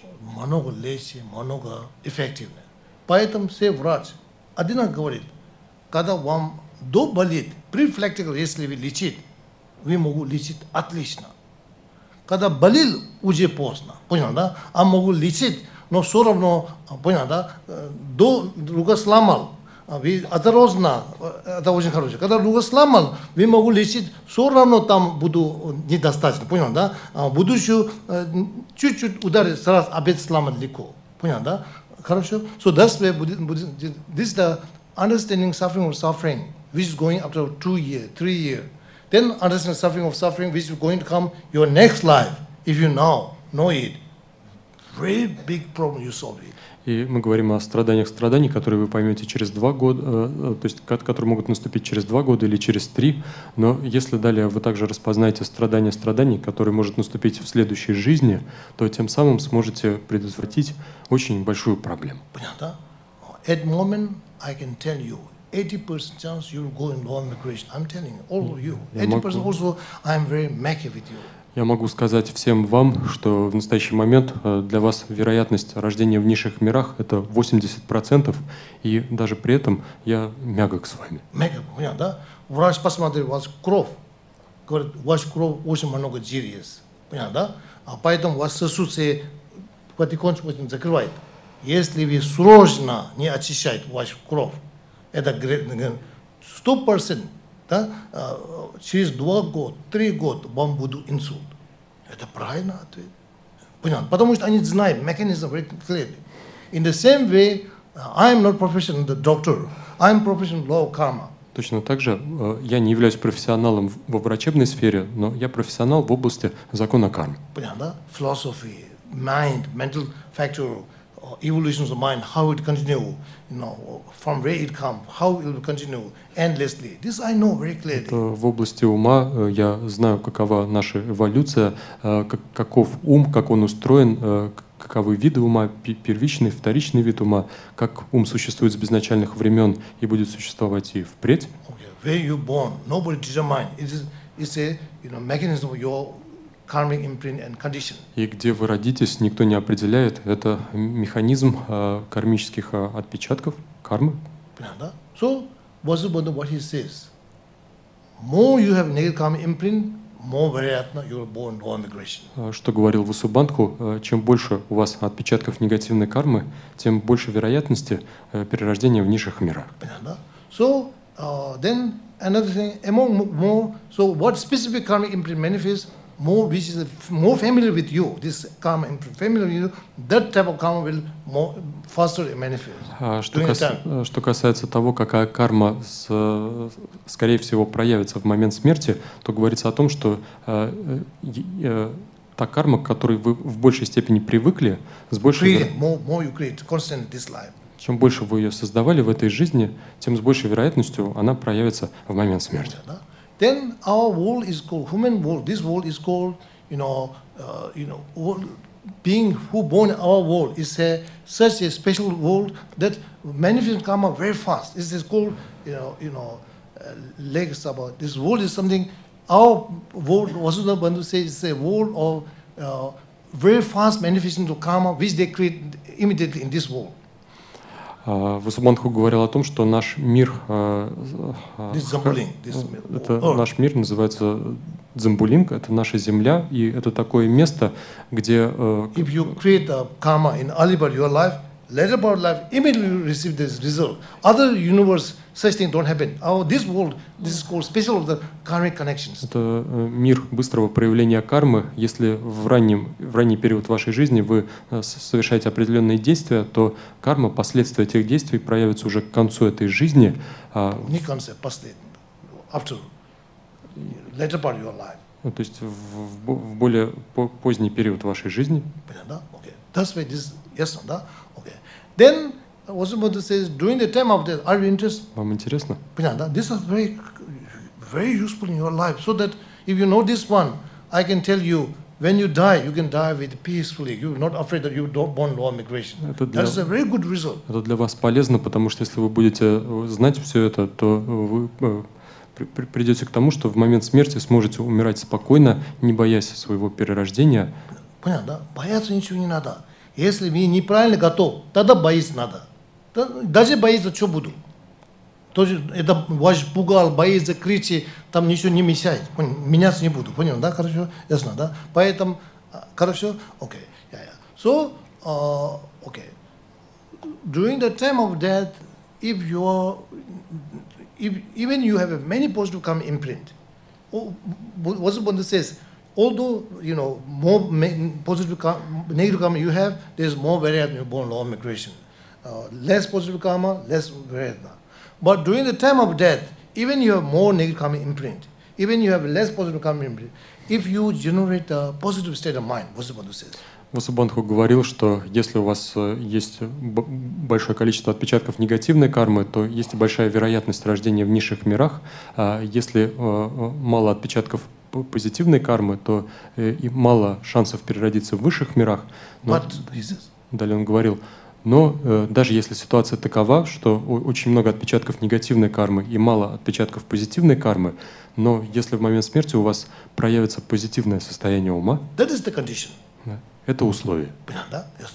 So, during the time of death, when you generate strong faith in Dharma, refuge, generate love and compassion, then even you have a 99% negative karma imprint. Only 1%, this 1% karma imprint meet with condition, you have higher rebirth. That's the one very important thing to know. Если в момент смерти у вас появится какое-либо позитивное состояние ума, вы, например, пожалеете о том, что создали в своей жизни, если это будет вера в дхарму, и если проявится прибежище, любовь и сострадание. Понятно, да? Даже очень такой мой ученик, да, самый плохой ученик, понятно, да? Много негативных карм создал. Потом имеет смерть, посмотрел свою жизнь, да, я неправильно делал. Что учить доказал, я из мой эго, из моей привычки негативных карм, очень много негативных карм создал. Я зря так поступил, понятно, да? Потом сожаление внутри. Да, я очень неправильно поступил, понял, да? Я извини, прости меня, я это все сожаление, да? Больше так не буду. Когда сейчас умирает, понял, да? Сейчас мирские вещи, богатство, сколько меня есть, ничего не помогает. Когда сожаление, очень много негативных карм очищает. Понял, да? Хорошо? Ясно, да? А потом развивает не только я, как я, много тупых людей, свои учителей, учение не ценит. Понятно, да? Мирской ради эго, бегая на эго, тоже жалко. Они тоже будут такой неприятно прирожденным, да? Его тоже жалеет. Потом сильная любовь создания, Будда Дхарма Санга, пожалуйста, защитите меня, учите, просите меня. Не обязательно поехал учить, просить меня, да? Внутри сожаление, то дело, потом просить меня. Понятно, да? Потому что наш ум много омрачений есть. И надо, мы можно рушать преданность усилий. Но сожаление дело, просит меня, да? Что дело? Потом вид мой опор, рефьюж. Сейчас без вам, без Тридагасен, я ниже мира, это страдание, невероятное страдание. Я полностью вам полагаю, вот это время смерти, ведь так дело 100% хороший прирождение, или мир Бог, или чистая земля. Зависит, как вы сильнее любовь создания развиваете. Понял, да? This is the one very secret, you should know it during the time of death. Это секрет, который вам обязательно нужно знать в момент смерти. Ясно, да? My friend in Dharamsala, he told me, one friend, he's a meditator. One day he come from the 2 days I didn't see him. After 2 days I meet him, I told him, where you went? Up on the mountain here. My friend. Когда я медитировал в горах, у меня был друг, созерцатель, и вот был период, когда я его не видел в течение 2 дней, а затем, когда он появился, я спросил у него, где ты был? He says, I help my friend who is dying, and because I help in such a way that now he born, like a poor, I help him to born in Pure Land. Он ответил мне, что помогал умирающему другу, и благодаря тому, что он сделал, сейчас его друг переродился в высших мирах, в чистой земле. I said, be careful, you are monk, I told him. И как это подобие Пховы, я сказал ему, будь осторожен, ты монах. I don't mean буквально like that. А он сказал, нет, я имею в виду не буквально. Я ему сказал, а тогда расскажи мне, что случилось, как это произошло. He says, my friend is dying, and I told him, see, Dalai Lama is in front of you. И он мне сказал, вот мой друг умирал, и я ему сказал, посмотри, перед тобой Далай-лама. А также здесь присутствуют божества вокруг тебя.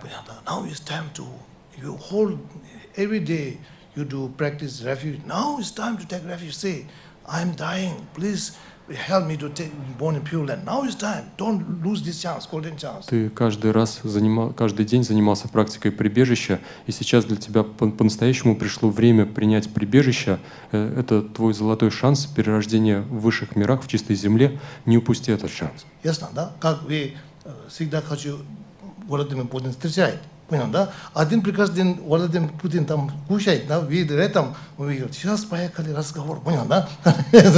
Like that. So the golden chance, now you do it. Then he told me, when I say like that, when he said like that, he would join his hand. Before there's so many complaints. Then no any complaint. Like that, stay like that. Then he died. И он мне сказал, что вот его друг до этого очень много жаловался, а после того, как услышал... Гнев, понятно, он так выказал, он думал, как я могу остановить? Так, если, когда он говорит, он не так, ты его защищай, понял, да? Ага, тогда ты тоже мой враг. Вот такой он думал, как я могу его помогать? Если такое состояние, он умру, он нищий миру 100% пойду, понял, да? Потом он думал, резко, тихо, все. Далай-лама, где? Здесь присутствует Далай-лама. Сразу другой стал. Потом божество есть. Он так сидит, так молится, понял, да? Then he with such a positive die. So he said, I help him to have a higher rebirth. This time I'm trying to say, not something like I say, pay, and he be born, not like that. Then I said, now you are pure monk, I told him. Итак, он с таким позитивным состоянием ума умер, и благодаря этому он, конечно, переродился в высших мирах, в чистой земле. И это произошло не так, что вот он там что-то выкрикнул, щелкнул пальцами, крикнул «П» и так далее. И вот после этого он родился в чистой земле. Но я ему сказал, что ты чистый монах, я это точно знаю. Понятно, чистый монах, понятно. Если монах так сказал, монах, он не учит монах, понятно? 4 обет монах, понятно? Не только женщина спать монах не стал, да? Один обет реализации нету, играй как меня реализация есть. Сразу стал не монах, понятно, да? Что-то дух не видел, я вижу дух, понятно, да? Один дух такой, сразу не монах. Его обет сразу ушла.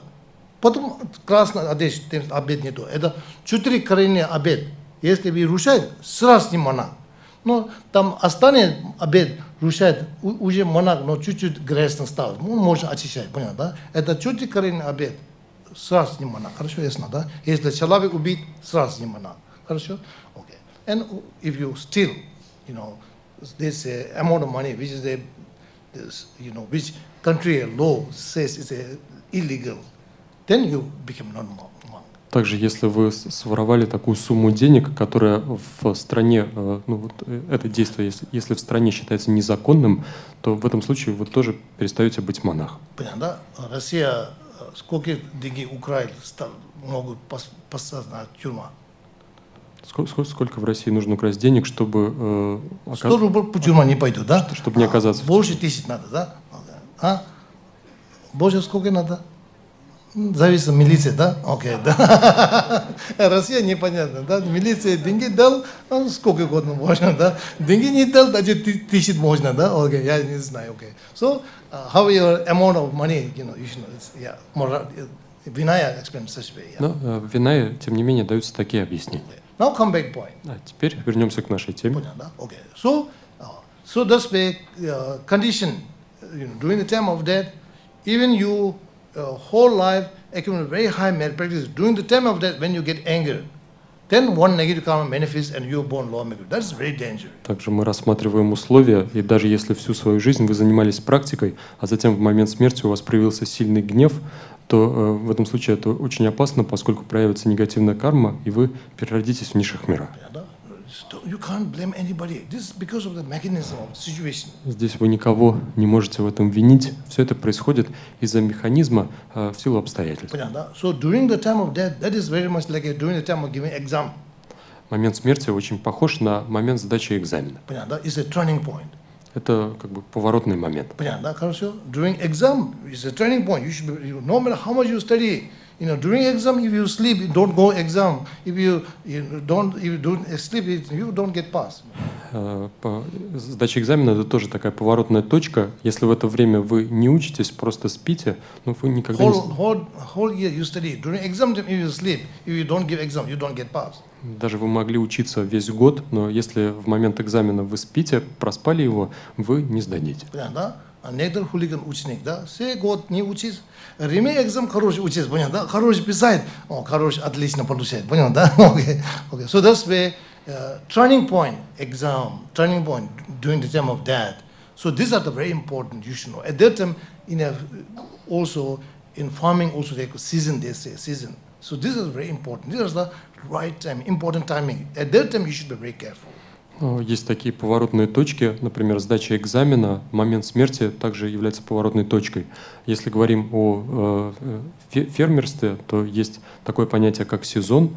В эти моменты, да, в любом бизнесе также есть понятие сезона. Сейчас сезон, сейчас нет.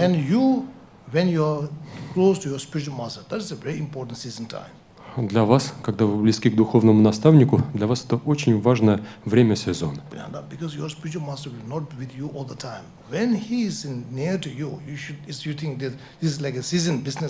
Поэтому, поскольку ваш духовный наставник не всегда будет с вами, и пока он с вами, вы должны думать, что для вас это очень важное время, это сезон. Это сезон, это золотой шанс, понятно, сезон, хорошо, ясно, да? Okay, so use it, don't misuse this one. Так пользуйтесь этим, не упустите этого момента, не используйте превратно, неправильно. These are the wise people. They know this is the turning point. If you know it, then you can use it properly. Then it's a small action, very big result. Мудрые люди знают о том, что это поворотная точка, и поэтому правильно пользуются этим моментом и получают очень большой результат. Хорошо, ясно, да? Okay. So knowing the suffering of suffering help you not to born lower migration. Знание страданий поможет вам не переродиться в низших мирах. Purpose is say, because of it, you can generate refuge also probably in your heart. Цель состоит в том, что благодаря этому вы также сможете развить сильное прибежище в своем сердце. Because of knowing the suffering of suffering, suffering, then you know that they all come from your negative karma. So you can able to stop your negative karma of body, speech, mind. Practice of morality come because of knowing the suffering of suffering. Благодаря пониманию страданий, вы также знаете, что все это возникает в силу проявления негативной кармы, и вы остановите совершение негативной кармы на уровне тела, речи и ума, будете придерживаться чистой нравственности. So understanding of the suffering help you to engage in practice of morality. Таким образом, понимание страданий поможет вам вовлечься в практику нравственности. Поможет развить чистое прибежище в вашем сердце. Далее, страдания перемен.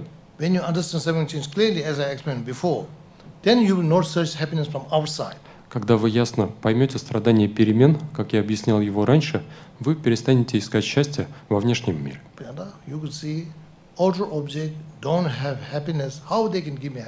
Вы поймете, что внешние объекты не обладают счастьем, как же они могут подарить вам счастье?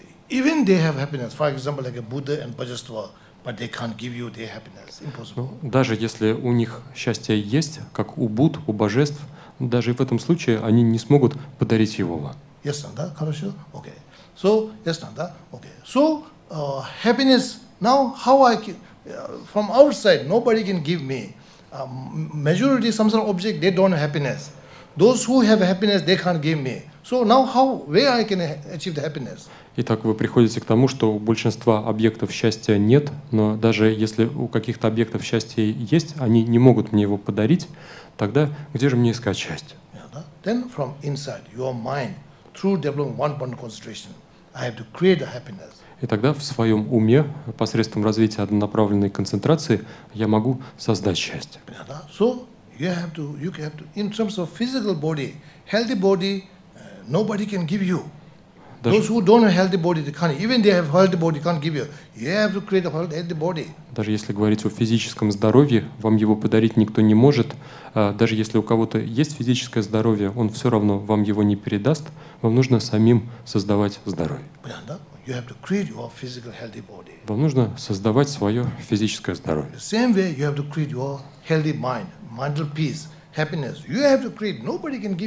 Также вам нужно создавать здоровье своего ума, ментальное умиротворение, счастье.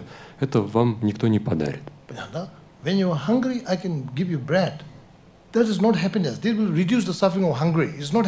Когда вы голодны, я могу дать вам хлеба, но это не дарует вам счастья. Это то, что уменьшит ваши крайние страдания от голода, но это не счастье.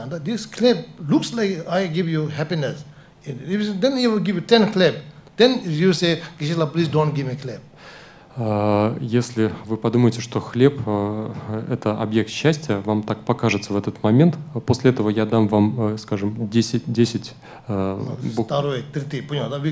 Один дал Geshe-la, такой счастливый, такой вкусный, хороший, еще кушать, понял, да? Второй, да. Потом, после 5 глаза, да, пожалуйста, не надо, не, ты сказал, такой объект счастливый, сейчас кушай, понял, да? Пожалуйста, можно не кушать, понял, да? So it's very clear, these are not object happiness. Nobody can give you happiness. Очень ясно, что это не объект счастья, никто не может подарить вам счастье. Счастье, понятно, да? It reduces the suffering of hunger. Now, when it reduces it, then it is not happiness. Another side is the suffering of feeling of calm, feeling your stomach. Then clap is the object of suffering. Итак, хлеб, когда уменьшает ваши страдания, с одной стороны, он не дарит счастья, с другой стороны, он увеличивает ваши страдания от перенасыщения. Да? No, Андрей неправильно сказал.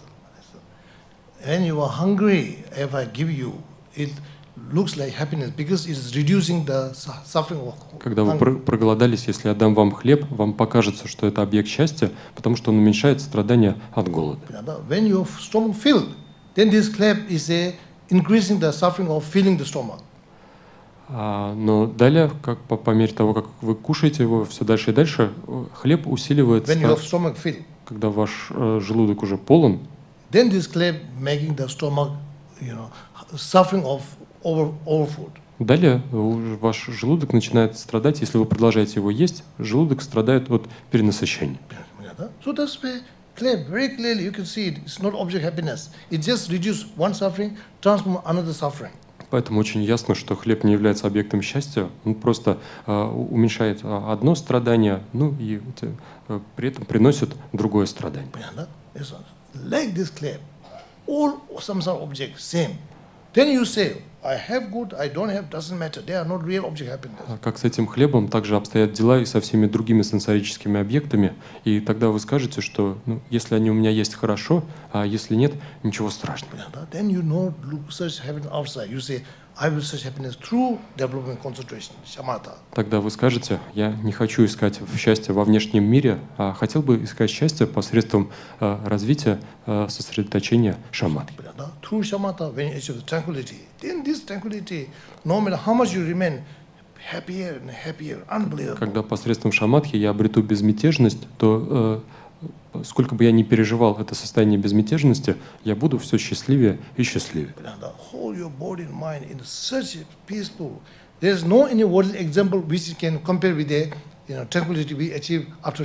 Все ваше тело и ум будет пребывать в невероятном умиротворении.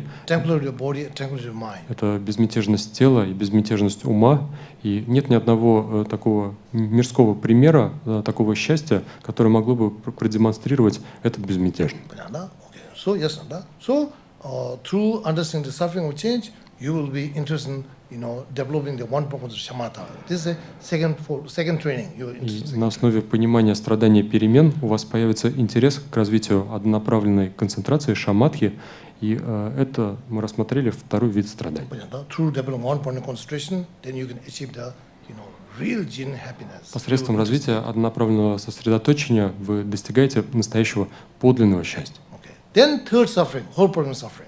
Далее, третье страдание – это всепроникающее страдание. So when you think that even you achieve shamatha, if you are still have a continuity of the continuity of underground delusion, there is no end in your suffering. Далее вы думаете, что даже если разовьете шаматху, но у вас все еще есть 5 загрязненных совокупностей под властью омрачений, то это все еще природа страдания, это несчастье.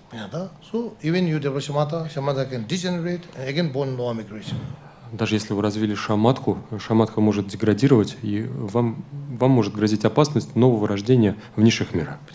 So when you think of whole problem suffering, then your mind feel that only shamatha is not enough. I need a vipassana. Поэтому, когда вы размышляете с точки зрения всепроникающего страдания, то приходите к тому, что одной шаматхи вам недостаточно, а также нужна випашья. Vipassana, wisdom, cognitive emptiness, which is the antidote to ignorance, which is a man mechanism. This path is continuing. If I ignorance stop it, then this patho will stop. So thus way, wisdom, cognition, emptiness, vipassana is totally necessary. Випашшана — это мудрость, познающая пустоту, которая пресекает неведение, является противоядием от неведения, а неведение — это то, зачем далее следует поток. Это главный фактор, из которого возникает вся 12-звенная цепь взаимозависимого возникновения. So, Chandrakriti, what he says, like a body organs,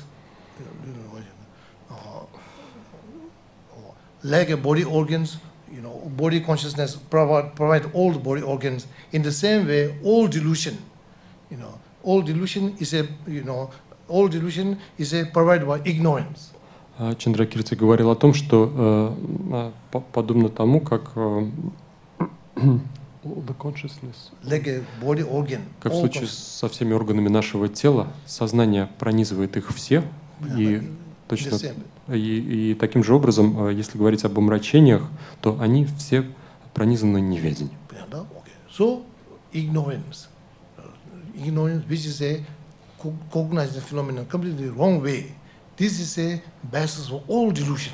Неведение, которое представляет собой полностью неправильное представление о явлениях, является основой всех омрачений. So, through removing ignorance, all delusion will stop. И посредством избавления от неведения вы устраните все омрачения. When all delusion stop, there is no new creations of karma. А когда пресечены все омрачения, то далее нового создания кармы уже нет.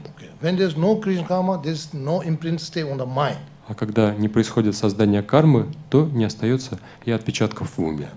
Then when there is no mind with this new karma imprint, then born under control of delusion, fire aggregate don't come, stop. А когда нет ума с кармическими отпечатками, то далее не происходит и рождение под властью омрачений, это пресекается.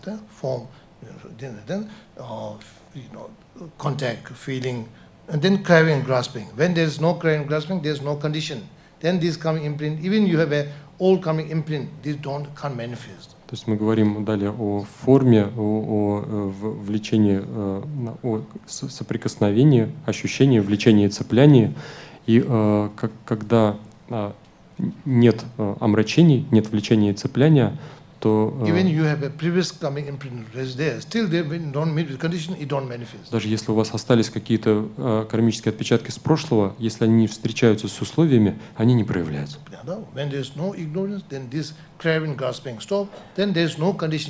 So arhat, although they have a negative karma imprint from their many previous life, but as there is no condition, there is no delusion, then this karma imprint is a seed without meeting water. It don't give result. Когда нет неведения, то нет и влечения цепляния, соответственно, нет тех условий, в силу которых проявляется негативная карма, и поэтому у архатов, даже хотя со многих прошлых жизней еще остаются отпечатки негативной кармы, поскольку нет неведения и нет условий влечения цепляния, то не происходит проявление этой негативной кармы.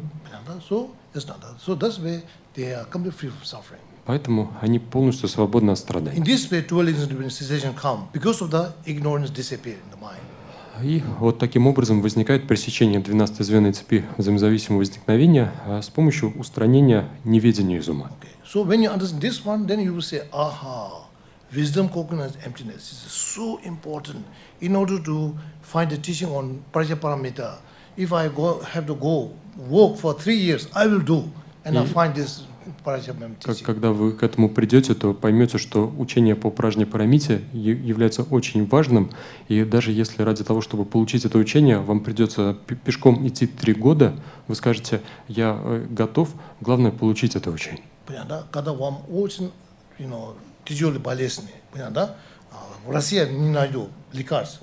Когда говорят, это тяжело, если лекарств не найду, вы в конце концов потихоньку умру.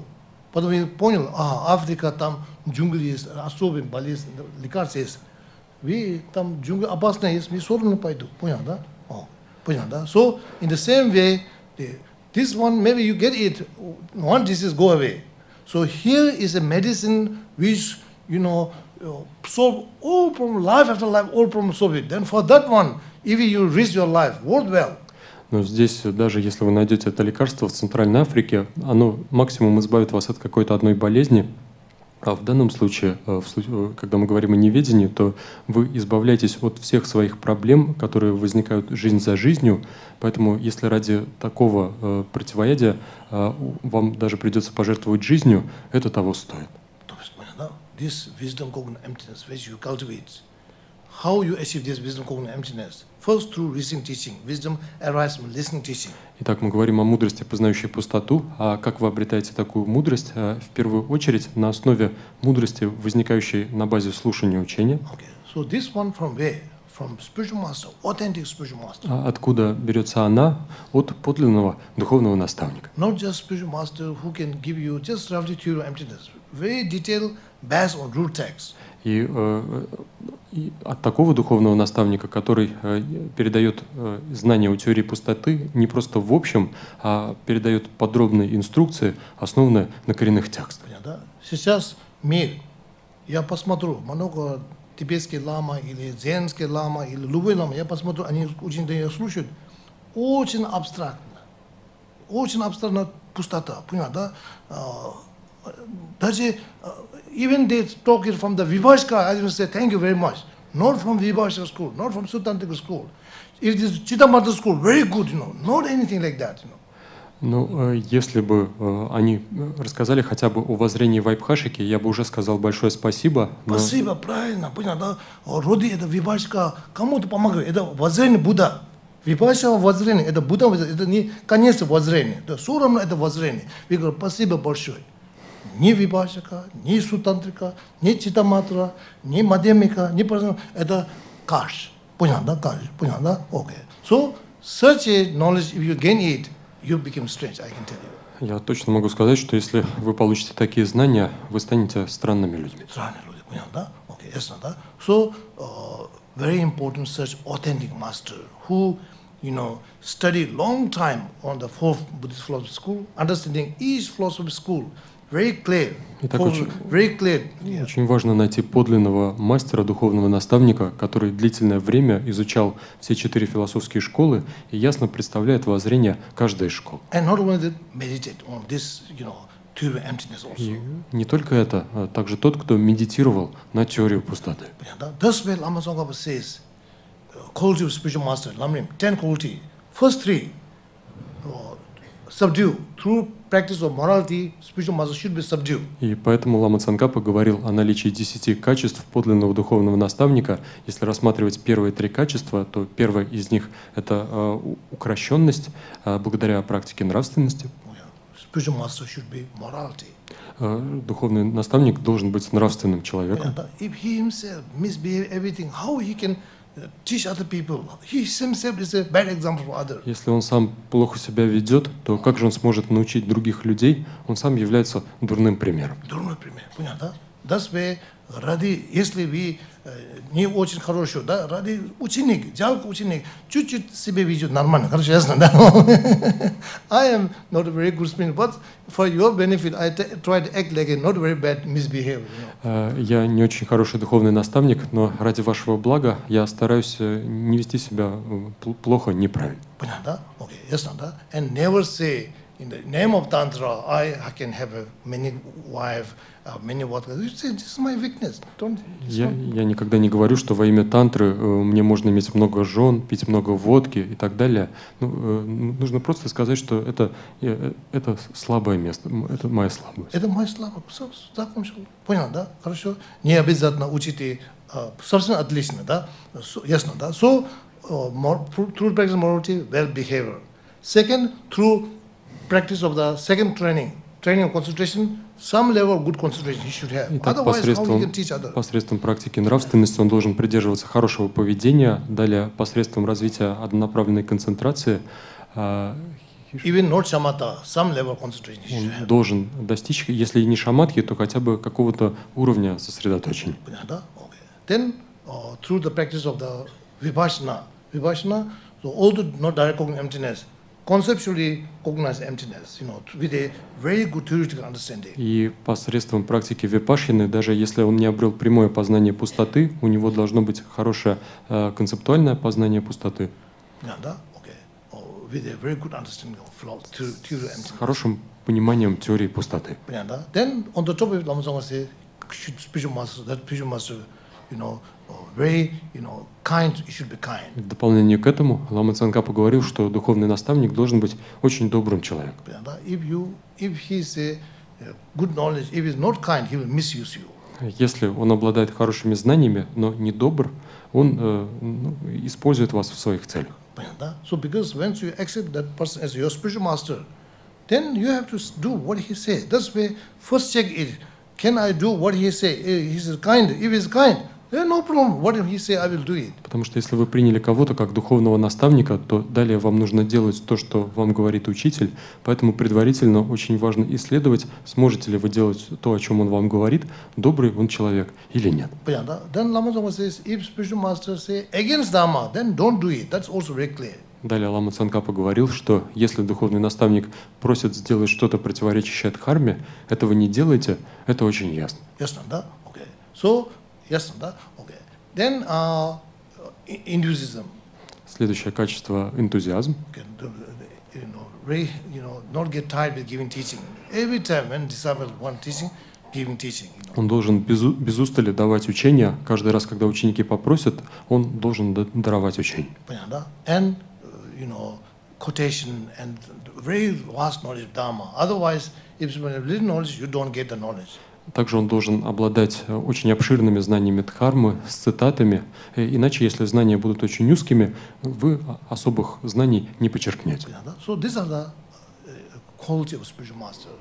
В этом состоит качество духовного наставника. Rest all have very good. These are the totally necessary. Если есть и все остальные, это очень хорошо, но вот эти качества совершенно необходимы. So these three folds of training very, very important. Так, вот эта троичная тренировка очень-очень важна. This come from the understanding the suffering of change, whole problem suffering. И она происходит на основе понимания страдания страданий, страдания перемен и всепроникающего страдания. Yes, да? Okay. So time is finished. Так, время закончилось. Yeah, okay. Силою заслуг, которые я стяжал трудами на этапах пути, да обретут все живые существа возможность трудиться подобным же образом. Сколько ни есть живых существ, испытывающих сердечные и телесные муки, пусть все они избавятся от страданий силою моих заслуг, и пусть все они обретут вечную радость и счастье. Да испытает каждое существо счастье людей и богов и достигнет скорого освобождения, так что сансара скоро угаснет. На благо всех живых существ, заполняющих пространство, да обрету я мудрость, как у Манджуши, великое сострадание, как у Авалокитешвары, огромную силу, как у Ваджрапани. Дхарма, проповеданная Буддой, наилучшее целительное средство, облегчающее всякую душевную боль. Да процветает эта дхарма, драгоценность, во всех мирах, наполняющих пространство. Да родится в сознании всех живых существ великая вера в Будду, Дхарму и Сангу. И тем самым да воспримут они благодать трех драгоценностей. Отныне да не будет в этом мире страданий, от неисцелимых болезней, голода и войн, и да не причинят вреда землетрясения, пожары, наводнения, бури и другие бедствия. Да повстречаются все живые существа, моей матери, с драгоценными наставниками, указывающими этапы пути к просветлению. И, вступив на эту стезю, пусть скоро достигнут они окончательного покоя, полной просветленности. Благословениями Будда Бодхисаттв, истинной поступков и их последствий, а также силою моего чистого, высочайшего стремления, да исполнятся мои молитвы. So, Thursday there will be teaching, then Saturday will be blessing of Vaitara. В четверг состоится учение, а в субботу это будет последнее учение, а в субботу состоится благословение Белой Тары. And you can tell your friends and relatives. Вы можете рассказать об этом своим друзьям, родственникам. And then воскресенье, as a Sunday, there will be picnic here. А в воскресенье в 3 часа дня здесь состоится пикник. So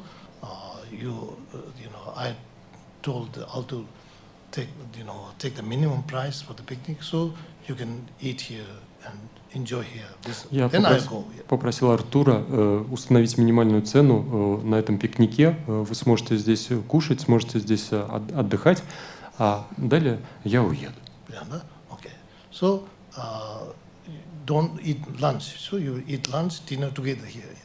Не обедайте. Здесь вы сможете и пообедать, и поужинать. До свидания.